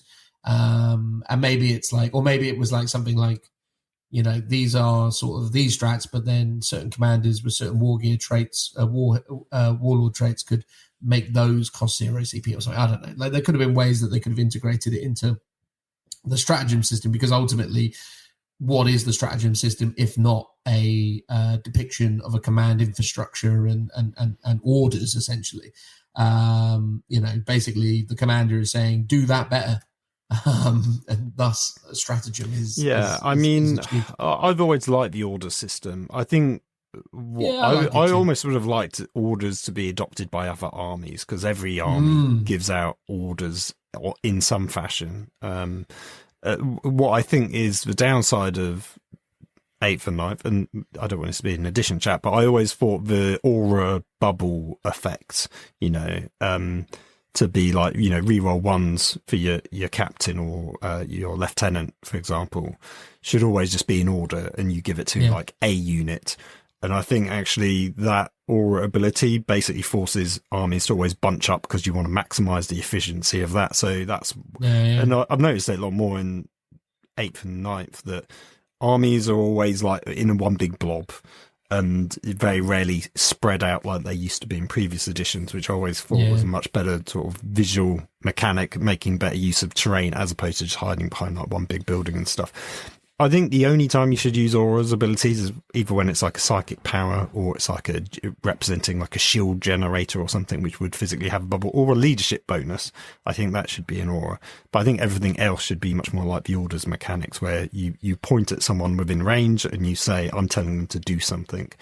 And it'd be nice that could be expressed in some of the other factions. Maybe not all of them. Maybe things like Tyranids would work in a much more nebulous mechanic, but... and some of their synapse abilities are sort of like orders, but doing that daisy chaining ability, which I think is really thematic for them.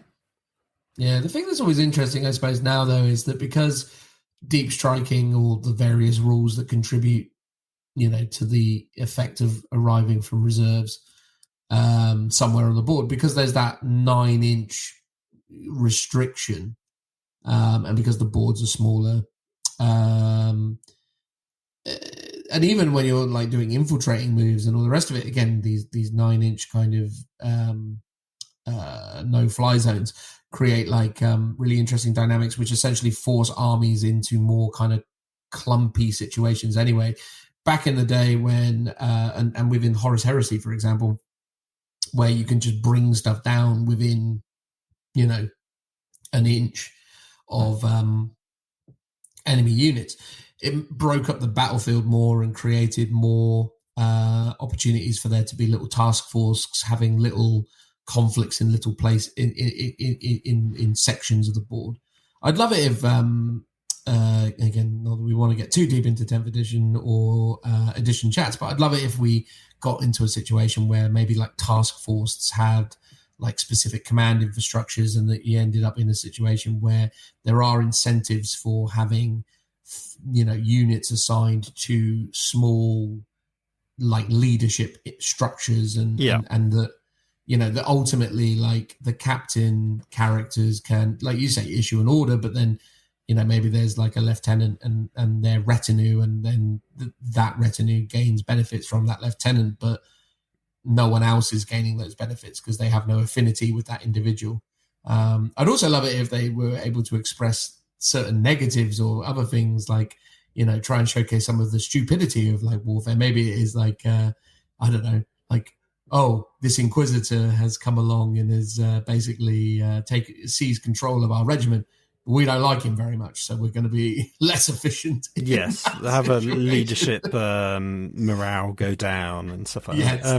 Yeah, it was interesting. I was thinking about outflanking recently, and I was thinking about how it's a bit rubbish, right? Because you tend to, unless you've got an ability to give you like +1 or 2 to your charge, or loads of rerolls, basically what happens is you'll spend 1 or 2 turns of the game with that unit just out the game. It will come on turn 2, probably turn 3, it will fail its charge, and then it will do something turn 4. So turn 4, 5, 2 turns of the game, it's doing something, at best 3 turns, and 2 of the turns it's not doing anything. I was thinking it would maybe be better if you outflanked. You're specifically outflanking, not deep striking, just outflanking. But basically, there's no 9-inch like bubble aura that you can't go into. And what that then forces your opponent to do is you can effectively, you as the outflanker are screening the defender out 9 inches, because it's like, if you go near that table edge, I'm going to get to charge you.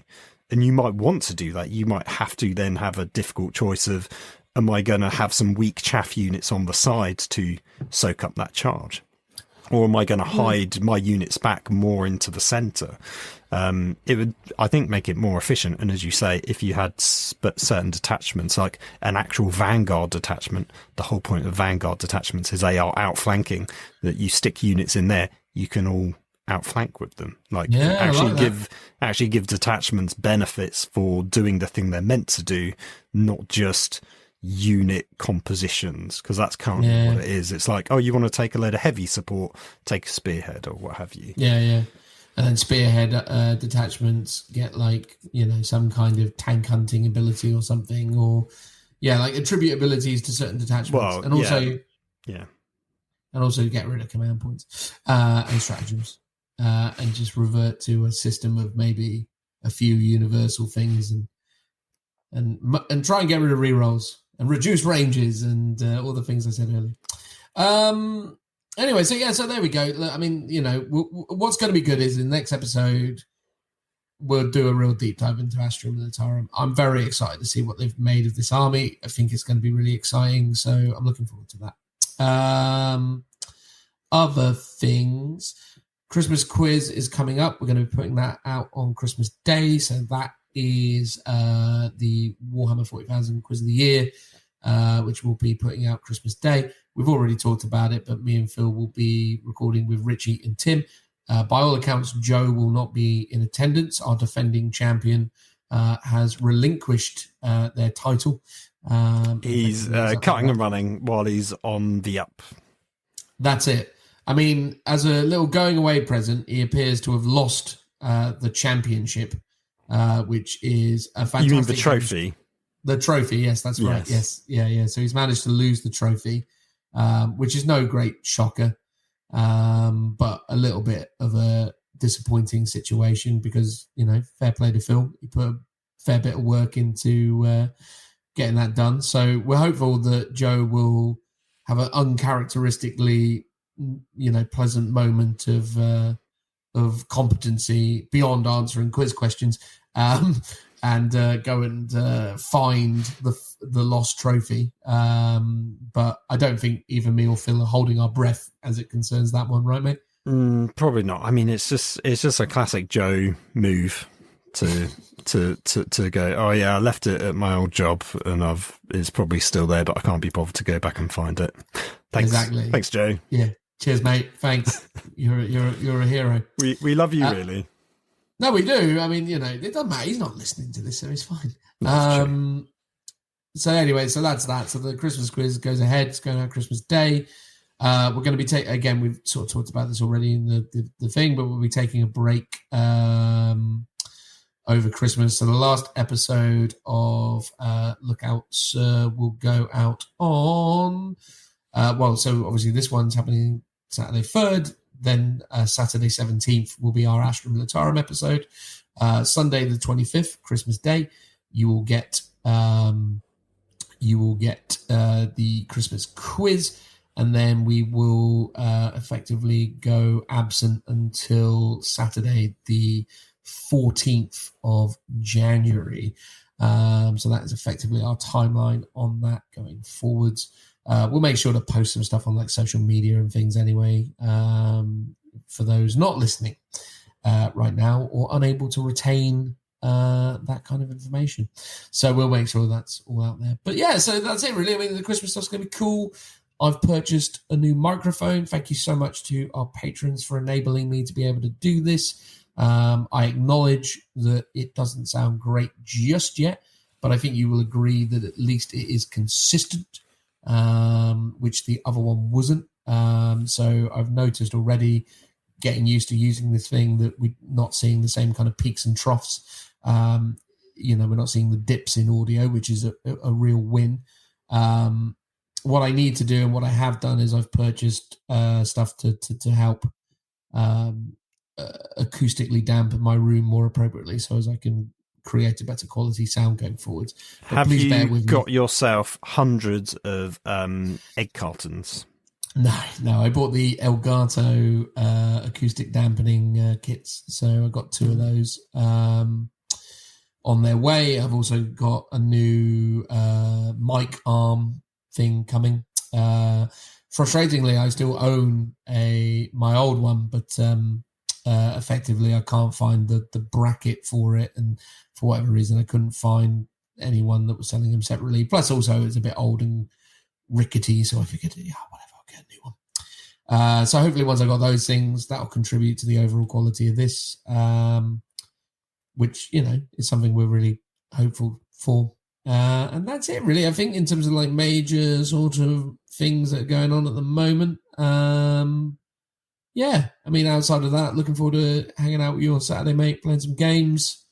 Can't really think of much else to say at the moment. I think that pretty much wraps up episode 144, unless you've got anything burning to talk about. Oh, I'll have a new kit on the shop that I can shill.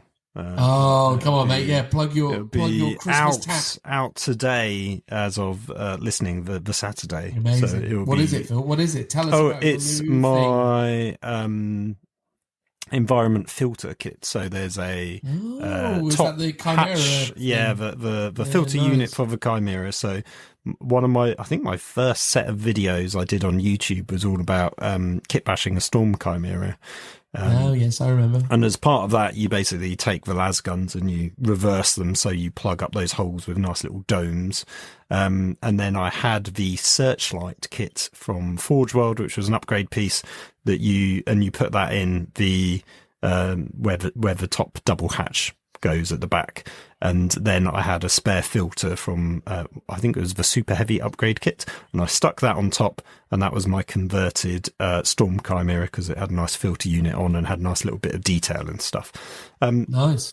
So I've sort of made like a proper version of that now, that I've all completely scratch built out of plasticard, and all plasticard actually for this. It's quite mad how I made the filter and stuff like that. It could be yours for a conveniently low price. Well, yeah, possibly, yeah. So if you're a guard player that wants a new Chimera attachment, or you want some extra gribbly bits, I made like a little ammo box, a set of ammo boxes, which will be going with it, because it's a modular piece, so you can swap out the detail. So you could effectively have 2 of them on 2 Chimeras and make your tanks both look different, which is what I'm all about, going over the top in excess of stuff that I didn't actually need to do, but decided to for, whatever fun reasons that were in my head that day. Well, there you go, mate. A beautiful QVC moment there. But no, seriously, man. I mean, it's always cool seeing that. Yeah, stuff. I mean, obviously, I'm still trying to decide whether I should. So obviously, I do have 2 fully built and painted Chimeras from my Krieg army. I'm tempted to now pop off the old ones, like pry them off, and hopefully not damage it too much, so I can put these new ones in. Or I think you should just own the originals and then do some new ones. Well, yeah, I mean, so originally, one of the reasons why I wanted the Praetorian army is that I could then have an excuse to redo some units that I already own for my Krieg and don't really need a 3rd Chimera for my Krieg, but I could use it as an excuse to use whatever kits I'm making next year and going forwards, like into a new army, basically. Nice. So potentially I could do it for the Praetorians. Yeah, not a bad shout. Or just do another one for your Krieg, regardless. I could do. Yeah, I could do either. Or I just won't do it at all, and I'll let other people enjoy the kit, and that'll be it for me, basically. That's it. You'll get your enjoyment from seeing other people having fun. Yes, exactly. Yeah. That's it. That's what it's all about. All right, brilliant. Well, there you go. So, yeah, I think that'll pretty much wrap it up. 144 episodes done. 145 is the next one, is that it? It is, yeah. That's how maths. Nice round number. Works. Nice round number for the Guard episode. Is it a round number? I don't think it is a round number. I'd say it's quite the opposite. I mean, it's not 146, right? Which feels off, whereas 145 feels like a good, Well, just round numbers like zeros. Wouldn't 150 be a well, nice 150 number? would be the best. 150 would be ideal, but that's going to be, February time, isn't it?